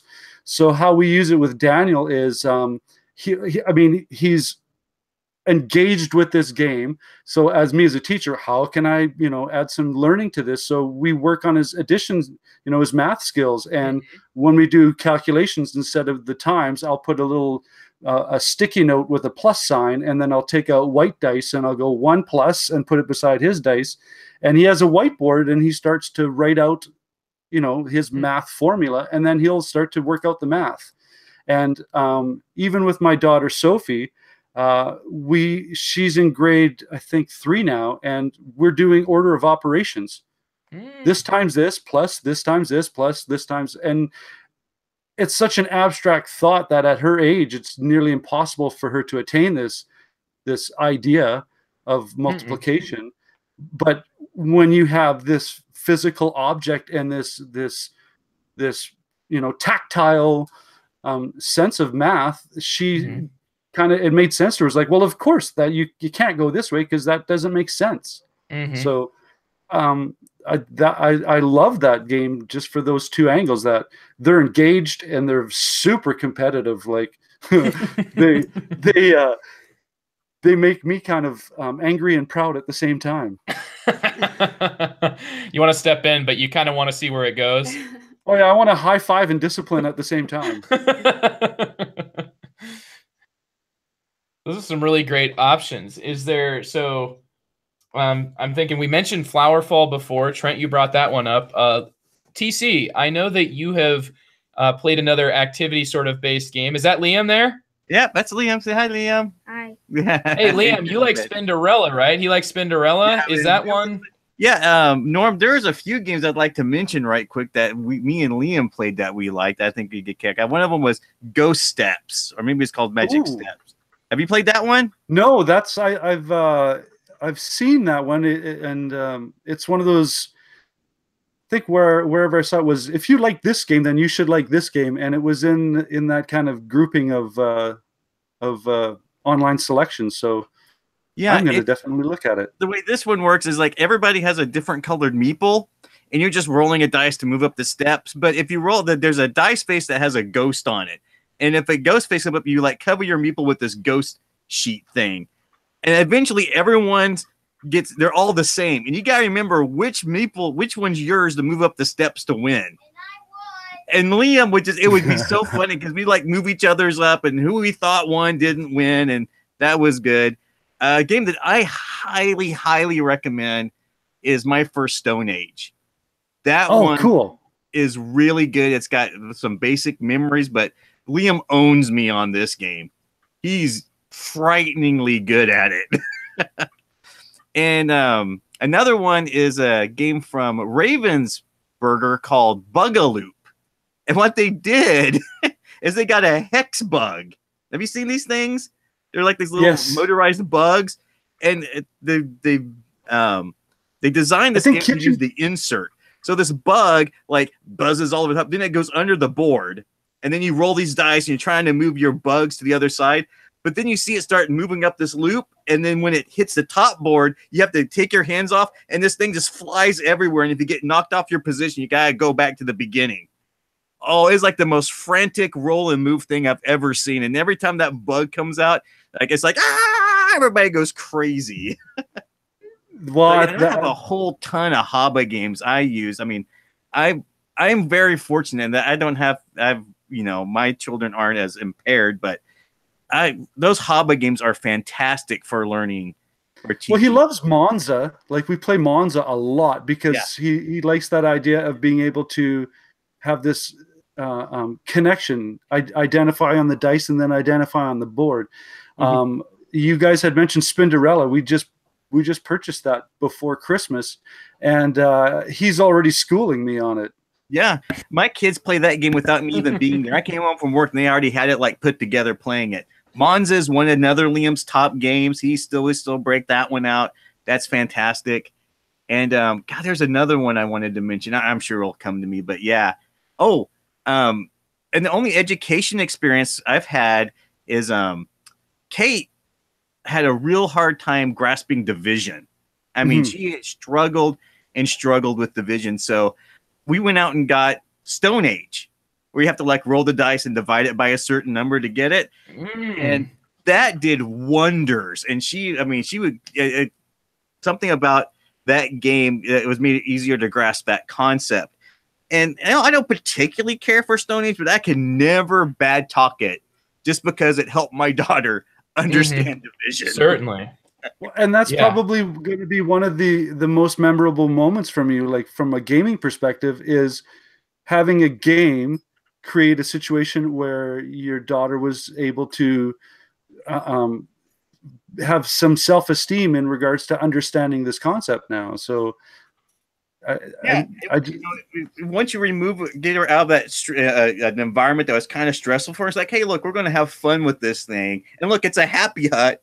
Right, you can make more. Oh gosh, no, TC. Oh, this is fun.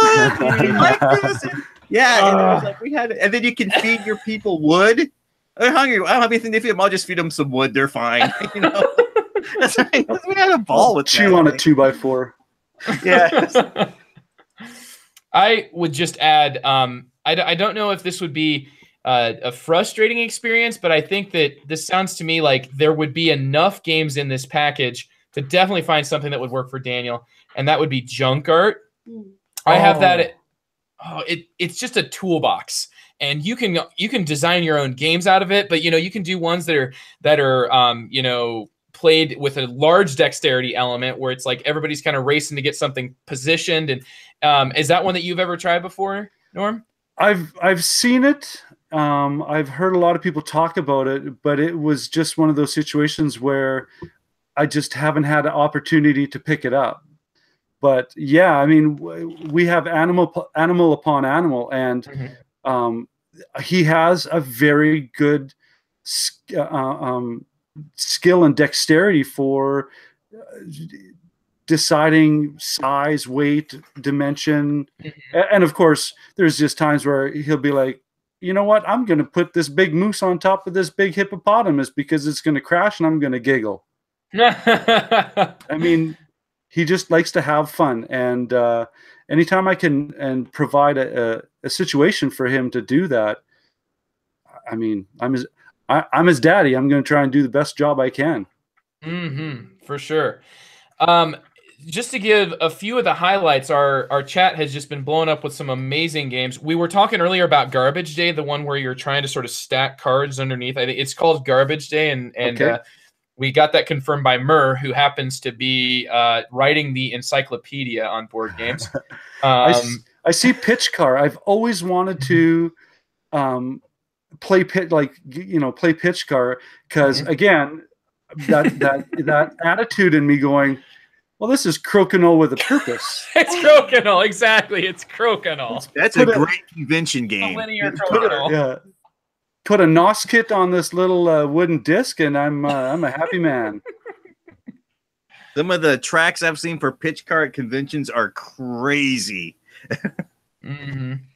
Elkfest, it sounds like, gets really intense at the WBC convention there. And that sounds really interesting to me, that once they get to the higher levels of like a dexterity game, I feel like that sounds like something they should televise.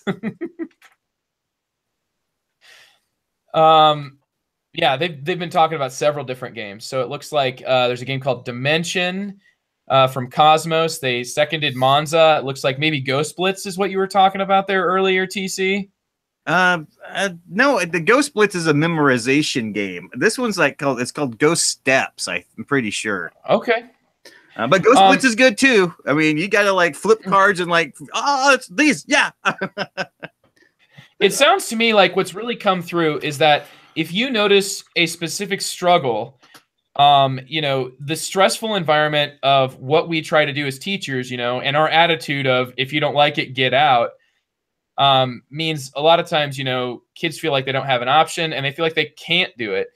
Whereas you bust out a game on them, and before the end of the game, they're doing it whether or not they can.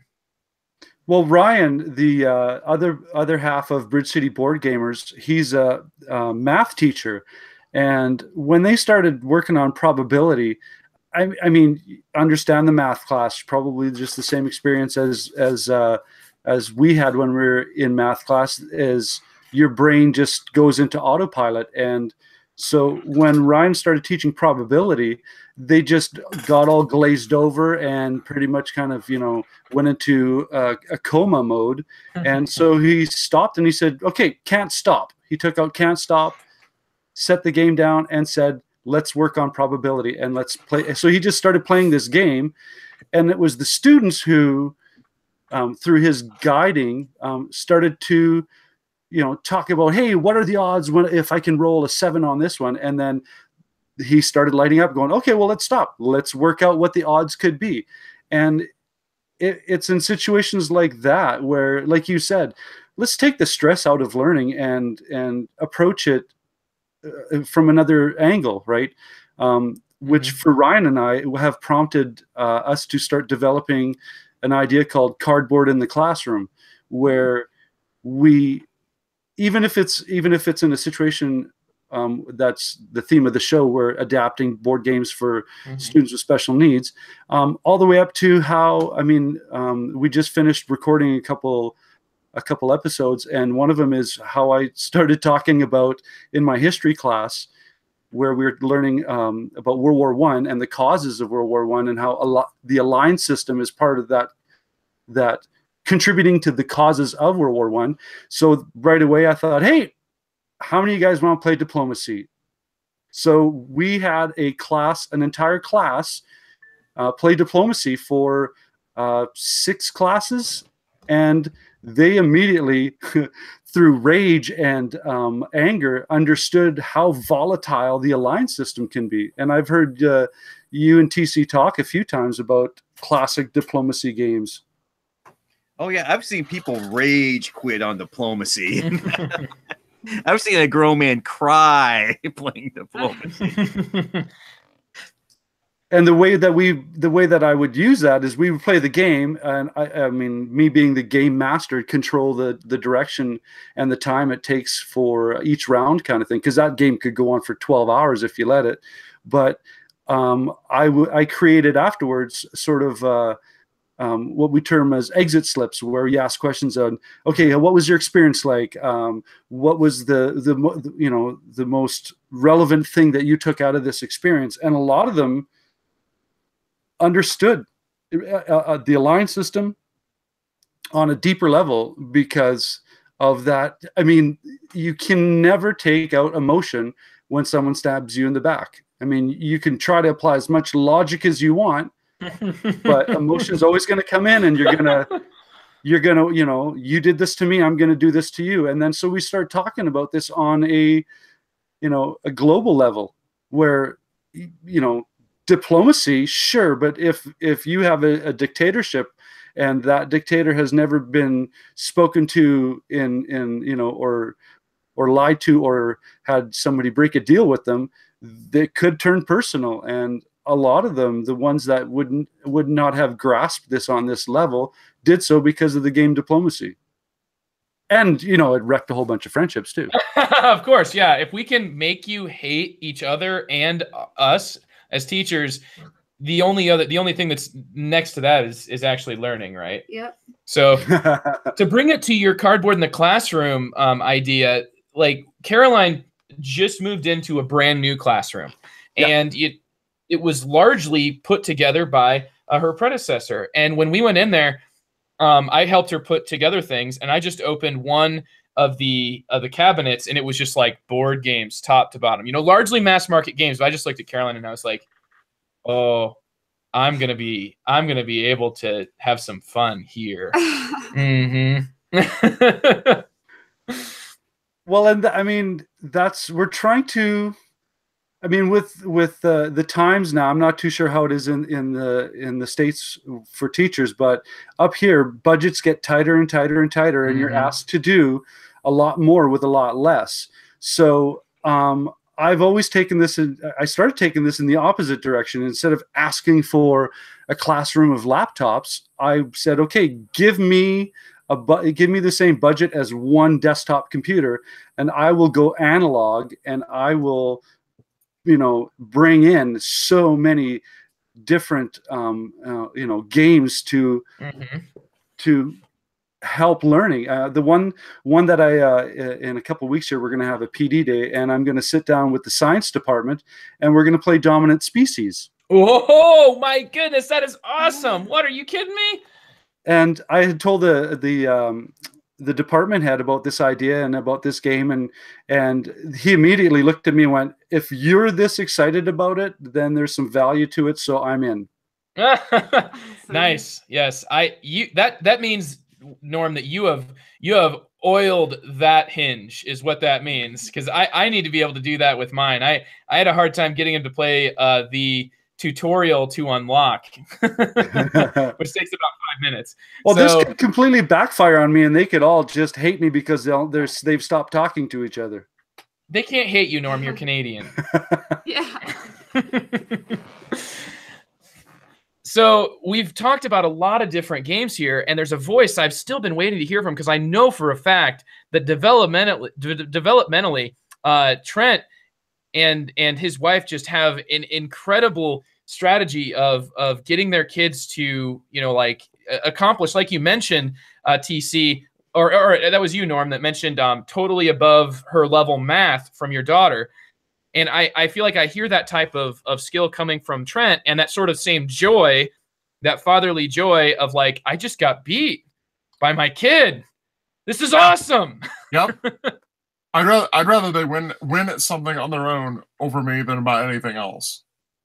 I'm so proud of them when they do that. So yeah.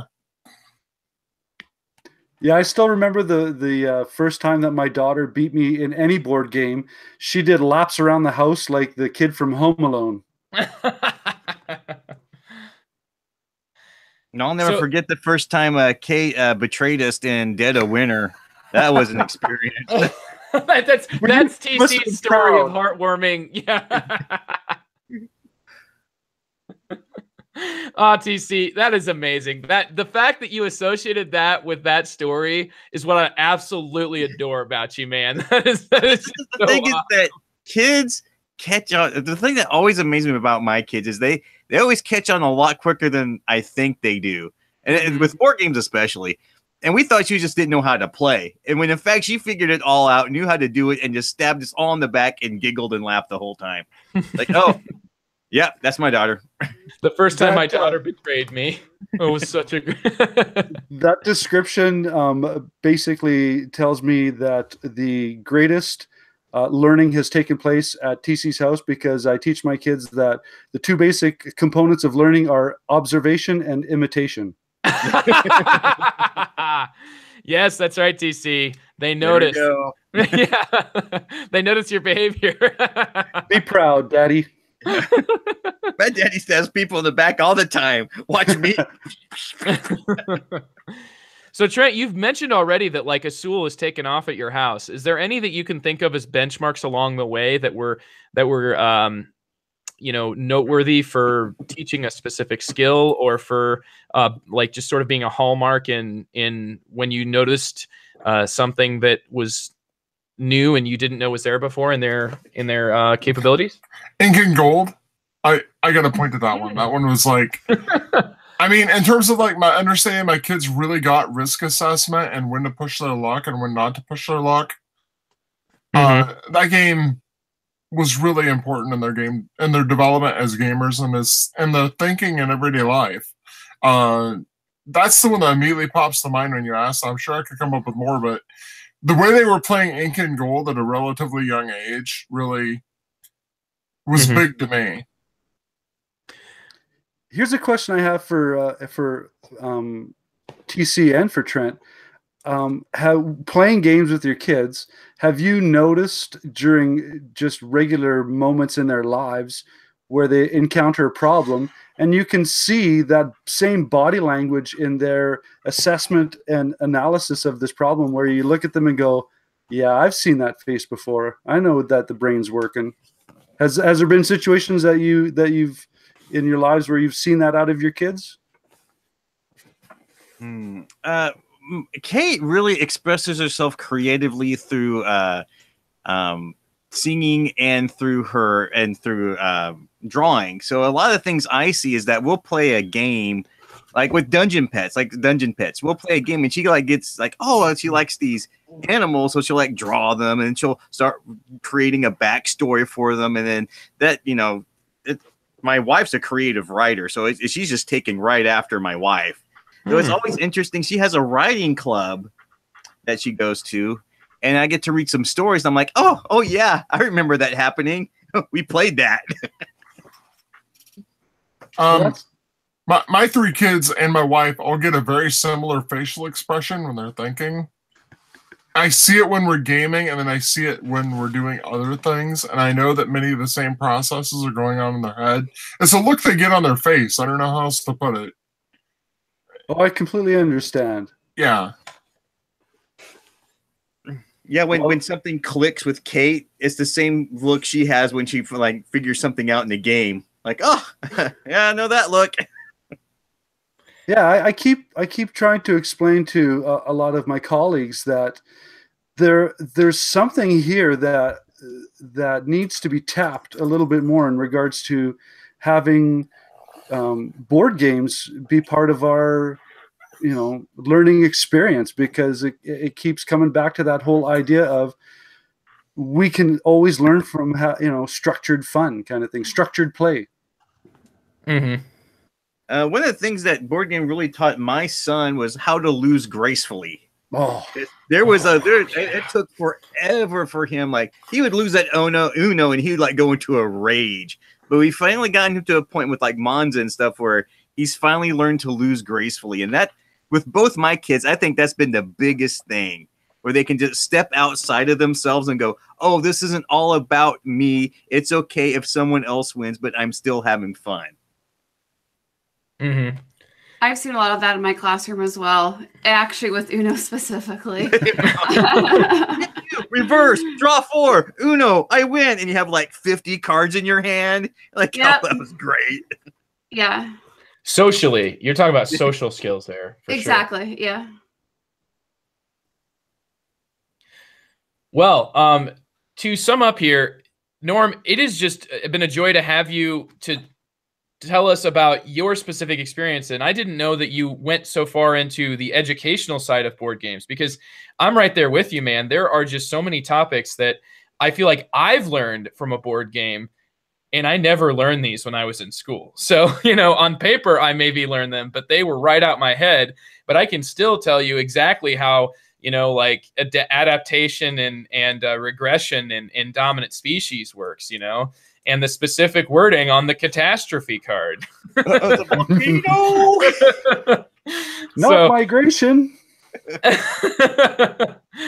And I just, there's so many different levels. I would like, though, to really quickly give you a chance before we move on to our hype to just tell everybody about, you know, like what the sort of different ways that our listeners, viewers could find you out there in the different projects that you're a part of, because you do, you're Bridge City Boardgamers, Daniel and Daddy, and, you know, just kind of what are those different projects?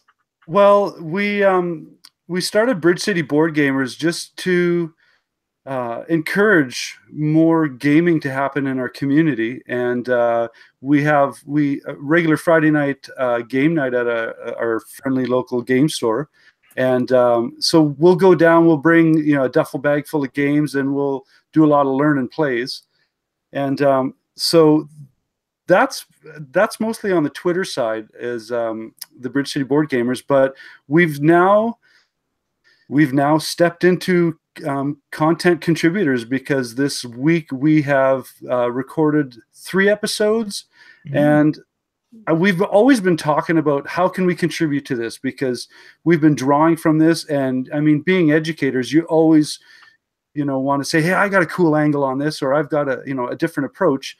So there's a lot of podcasts out there that we didn't want to do the same thing. So what popped into our heads was this idea of, well, let's be unique, and our feature for our podcast is that idea of cardboard in the classroom. So each episode we'll take turns and we'll talk about games that we've used in the classroom for what classes, and from that educator perspective, what's the purpose, what's the goal, what do I hope to achieve, what do I hope the students get out of this, and that final assessment part is what did we learn, right, and what is the next step in regards to how this board game was used to, you know, enlighten us or engage us even more into the content. We have a YouTube channel that is where Daniel and Daddy Play Board Games is going to be continuing.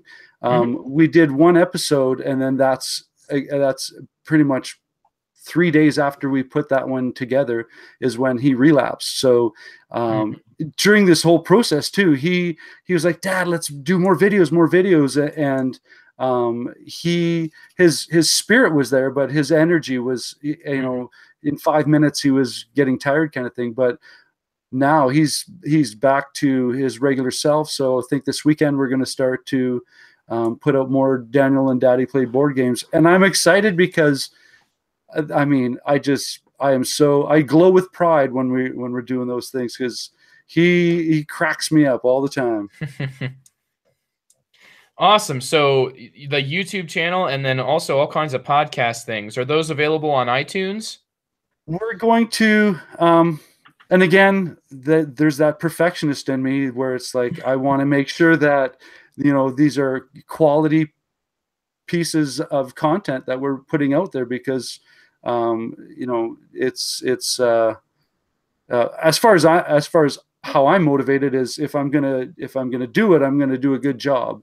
So and sometimes I'm my own worst enemy, where it's like people say just release it, it's good. No, there's some pops and there's some clicks and there's some I've got to edit about another 40 ums out of the dialogue.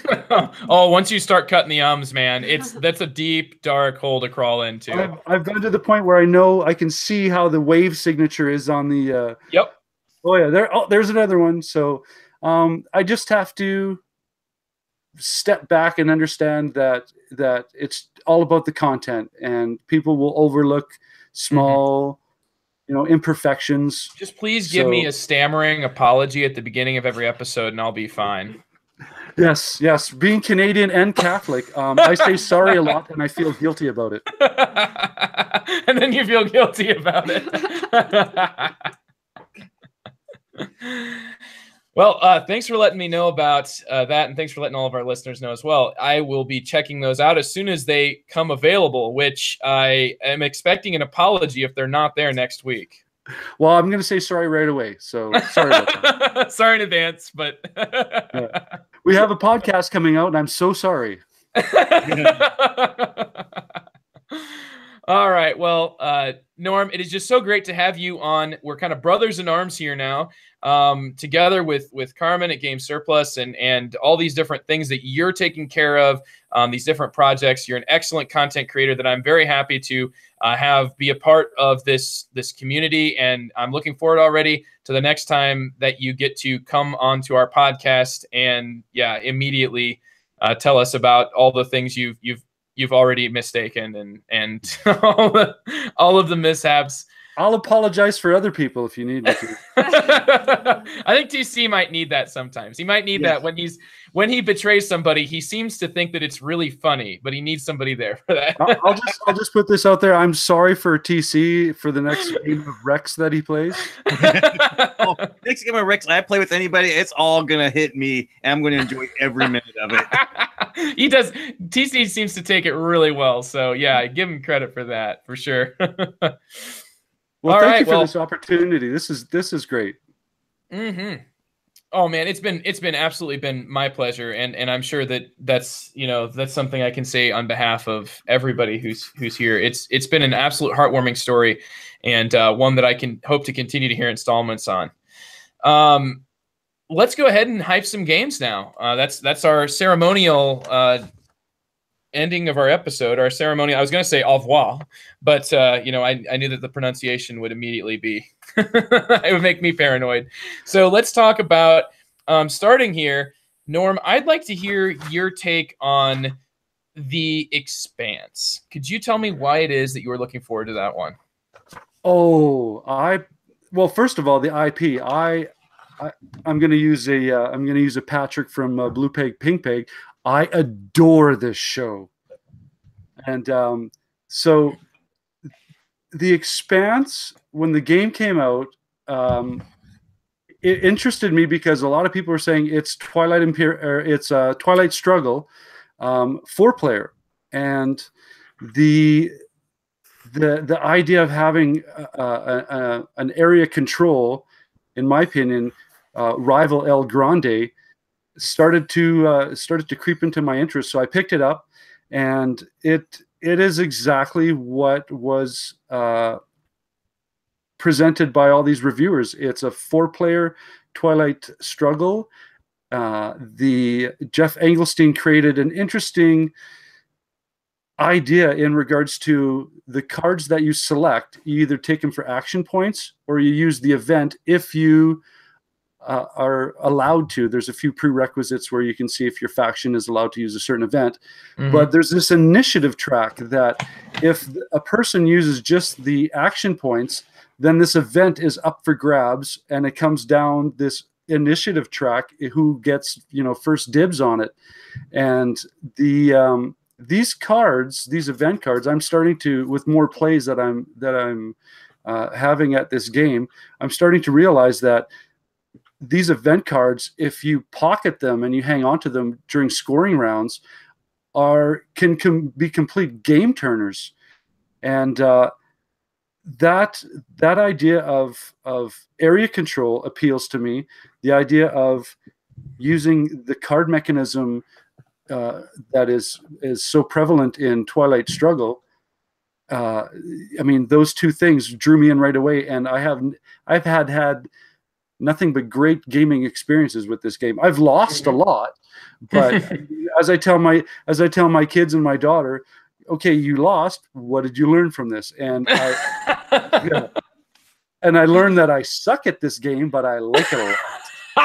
Well, I'm sure the first thing you learned is that you can end the game with a thermonuclear war. I learned that if you lose Europe, you immediately lose the game. But I mean, if anybody likes that card-driven mechanism from Twilight Struggle, then this would be a nice fit. And what is great is it plays in an hour and a bit rather than 4 hours. Yeah. Well, you certainly sold me on this one. I'd love to give this one a shot. So, but it's a 2-player game then? It's a 4-player game. Oh, what? Because you play either the Mars faction, the what's known as the Earth faction, the OPA, which are like the rebels, I guess. The asteroid belters. They refer to them in the show as belters. So you have the Mars faction, you have the Earth faction, you have the OPA, which are the belters, and then you have Protogen, which represents industry that is able to manipulate and deceive and have their hidden agendas fly through. And at the core of this is the heroes of the show are. A lot of people have referred to it as the catch-up mechanism. Like if you're in last place, you get to have the power of the 4 heroes of this game and use them to your choosing, kind of thing. So there's still a lot for me to learn about this game, but I'm 2 feet in. I'm just jumping straight into this experience. That sounds incredibly exciting and very ambitious. So, thanks, Norm. That's the Expanse. Let's go ahead and hear from Trent. Trent, you just got a copy in from Sierra Madre Games, and I know that this one was kind of a bit of a tough. It had a tough way making its way to your door, or maybe it still hasn't come into you. No, it is still not come into me because if you haven't heard, Sierra Madre Games has had some issues with the shipping and sent incorrect games to people. What? I was one of those recipients. What'd you get? Congratulations.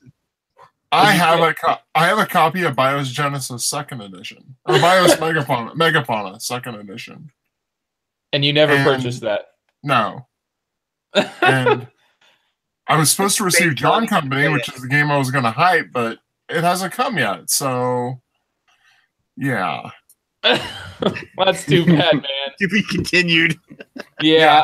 I am not alone in this. I would say, according to Board Game Geek, at least a dozen people have posted with the same issue on Board Game Geek. So they just borked up something bad in the shipping. Huh. Oh, no. And it's still not clear how it's all going to be resolved yet. And we'll have to find out. But I'm very much looking forward to John Company. And now BIOS Megafauna, too. I guess. I don't really know how that's all going to work out yet. We'll find out. But all right, and TC, you've already given a little bit of a hint at what you're going to be hyping. Yeah, it actually has a pretty funny story behind it because me and Kate have been playing Dungeon Pets, and so I sent out a message to my game group going, "Hey, does anybody have Dungeon Lords? I want to try it." And 3 people responded simultaneously saying, "Yes, we kickstarted the end of. I think there's like a happy anniversary edition." But it's sitting on my shelf in shrink. I'm like, for how long? Apparently this thing came out like 3 years ago. So this has been a Kickstarter game on a shelf. So I'm like, bring it out Wednesday. Like, bring it. I want to see this. So Eric comes in and it's in this giant wooden box. It's crazy. Yes. Opens it up, right? And we're like, oh, this is great. And we played one game. And he's like, I can't believe this sat on my shelf for so long. I'm like, well, it's your own fault. I would have played this a lot earlier. If you had told me I was going to be a bad guy running a dungeon, this would have been great. So I'm very much looking forward to exploring this one because apparently like all the expansions are in this anniversary set. And so, yeah, there's a lot of game in this thing. So I'll be giving you a review on that one and let you know how it works out. Yeah, I'm excited to hear how you feel about that one, because it's definitely, I think you're going at it from the opposite path that most people do, but you know, it's an excellent game that I love. I keep on my shelf. Has a really cool action selection system, and just in general, the puzzle for combat reminds me of Mage Knight every time it comes around. I just love Dungeon Lords. Great game. I think you'll love it too, TC. Cool. Well, we'll find out. So far, I'm telling you, I don't like paladins, so we'll see where it goes. Yeah, be careful of that. Be careful. It's always best when you're the one who caused somebody else to get hit by the paladin, though. There's very few things in a game that feel quite as something that you should just like smile and you know, look the other way about. But that one is one of the best. Okay. Well, that's my high. Yeah. Very cool. And I'm rounding it out here with a game about adventurers that lost their stuff and now have to go into a shopping mall, shoplift all their things, and then run out. Yeah, this is Shoplifting the board game, but it's called Magic Maze because, yeah, that's definitely a lot better sounding than, hey, let's go steal things. So the thing about Magic Maze that's crazy is that it's cooperative and everybody gets a direction or directions or special abilities like exploring new tiles, and then that's the only thing that you can do. So it's kind of like that sort of, you know, when you play the game where there's like 3 of you in a row and each of you has to say one word in a sentence and you got to sort of like make a sentence out, and, you know, like, but you've got to be sort of focused in making sure that you're paying attention when it's your turn to move the piece in that direction. Because, you know, you are necessary here. You're irreplaceable. Like, you cannot go this game without moving in the direction of north. You know, you can't just have, oh, well, he's not, you know, he had to go take a phone call. No, that doesn't happen in Magic Maze, because everybody gets like a single ability that they're going to be waiting for the right contextual time to use. And when it comes all together, it's almost like a bell choir, you know, where you see people sort of like ringing the bells at the specific times, but it all comes together to make some sort of like music. And what's really cool about this is that you can start from a very basic difficulty. And I think that I would recommend everybody who's new. I mean, yes, there's 7 different intro scenarios. Start at intro scenario 1 if you have new players, because this is one of those games where frustration can absolutely kill the experience. And you want to take every possible frustrating situation possibility out of this. You don't want that to happen, because I tried it for my first game at level 3 out of 7. And oh my goodness, like it was like, okay, hold on, what does that move do? Like it was just like, it was too much too much. And I felt like when we did just reduce it down to level 1, it was much better. And you've got on top of that 10 extra scenarios, and I'm just really excited to keep playing Magic Maze, because it is, in my opinion, what should have got the Spiel des Jahres. You hear that, Carmen? That King Domino. Runner. I feel like I should now fade the episode out. You know, fade it out as I rant about how awful King Domino is. We have this game, and my daughter and I have played it a lot. And the thing that is so difficult to not have happen is you start to get this tunnel vision in your perception. And when she starts slamming down that pay attention pod, that you get so paralyzed with, what am I supposed to look at? What are you trying to, you know, have me what do you want me to do? And on top of that is that timer. It just screams at you. Yeah, you're not allowed to communicate. When you go, like when you do level 1, you're actually allowed to talk. So it's like, okay, hold on. It's just a tutorial, right? And I would say that the game is so quick. Why would you not just be like, instead of explaining the game, let's just start playing on level 1. It's so simple. It's pretty easy. I'll be able to do enough stuff so that I can fix things and won't let us get totally ruined and run out of time, you lose. But instead it's like, we're going to teach you the game, and then we're going to play it on level 3. And it's like, I had to keep all these things in my head from an explanation.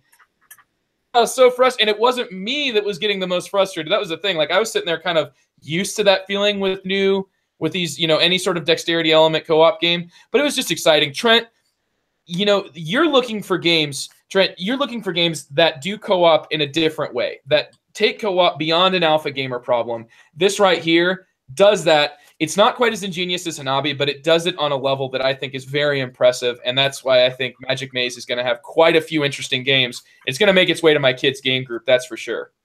It challenges the synergy of the group, that is for sure. Sounds interesting. I'm bringing it, man. This is so fast. It would not, yeah. And we're trying it on level 3, Trent.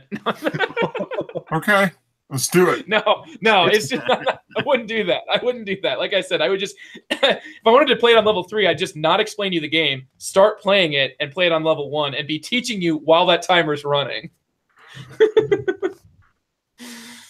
Anyway, that sounds a little evil. I'll think about it. So yeah, I'm excited for Magic Maze. It sounds like maybe Kitchen Rush would be interesting to check out too, because that one's one of those, it's got all those different timers and stuff flipping around. There's just so many great games that have been coming out here recently. 2017 was huge. It was awesome. And you know what? We're still kind of riding on the fumes from that year, but I think it'll ride us out for quite a long time. So 2017 was huge for you, Norm. I'm so happy that Daniel got, he's beaten so many things in his life. He really is just the champion of that story. And I'm really happy that, that his cancer is gone now. And, just so happy that you sent that video. You just, randomly participated in a contest, and it just was one that I showed my wife. We watched it so many times. Like, it's a good thing you didn't post that on YouTube. It would have been embarrassing how many views that got from me. But it's just been so great to get to meet you in person.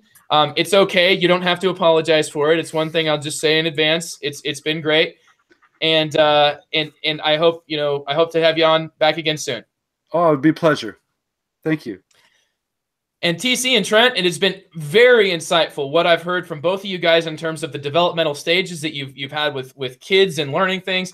You guys shared some really interesting things that I think are going to be helpful to Caroline, because she was definitely taking notes there. She was taking notes as we were going to try to think about, how to reach these kids, because she's got the same sort of struggles, and everything for them is an uphill battle. So thank you guys, TC and Trent, for sharing those as well.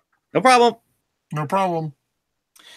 That's this episode of The Good, the Bored, and the Ugly. I'm the host, Joe Sallin. I've been joined by this wonderful slew of co-hosts, headlined by Norm. Norm, it's been great having you. Thank you. And we will be, I hope all of you out there have a great week of gaming, and catch us next week on another episode of The Good, the Bored, and the Ugly.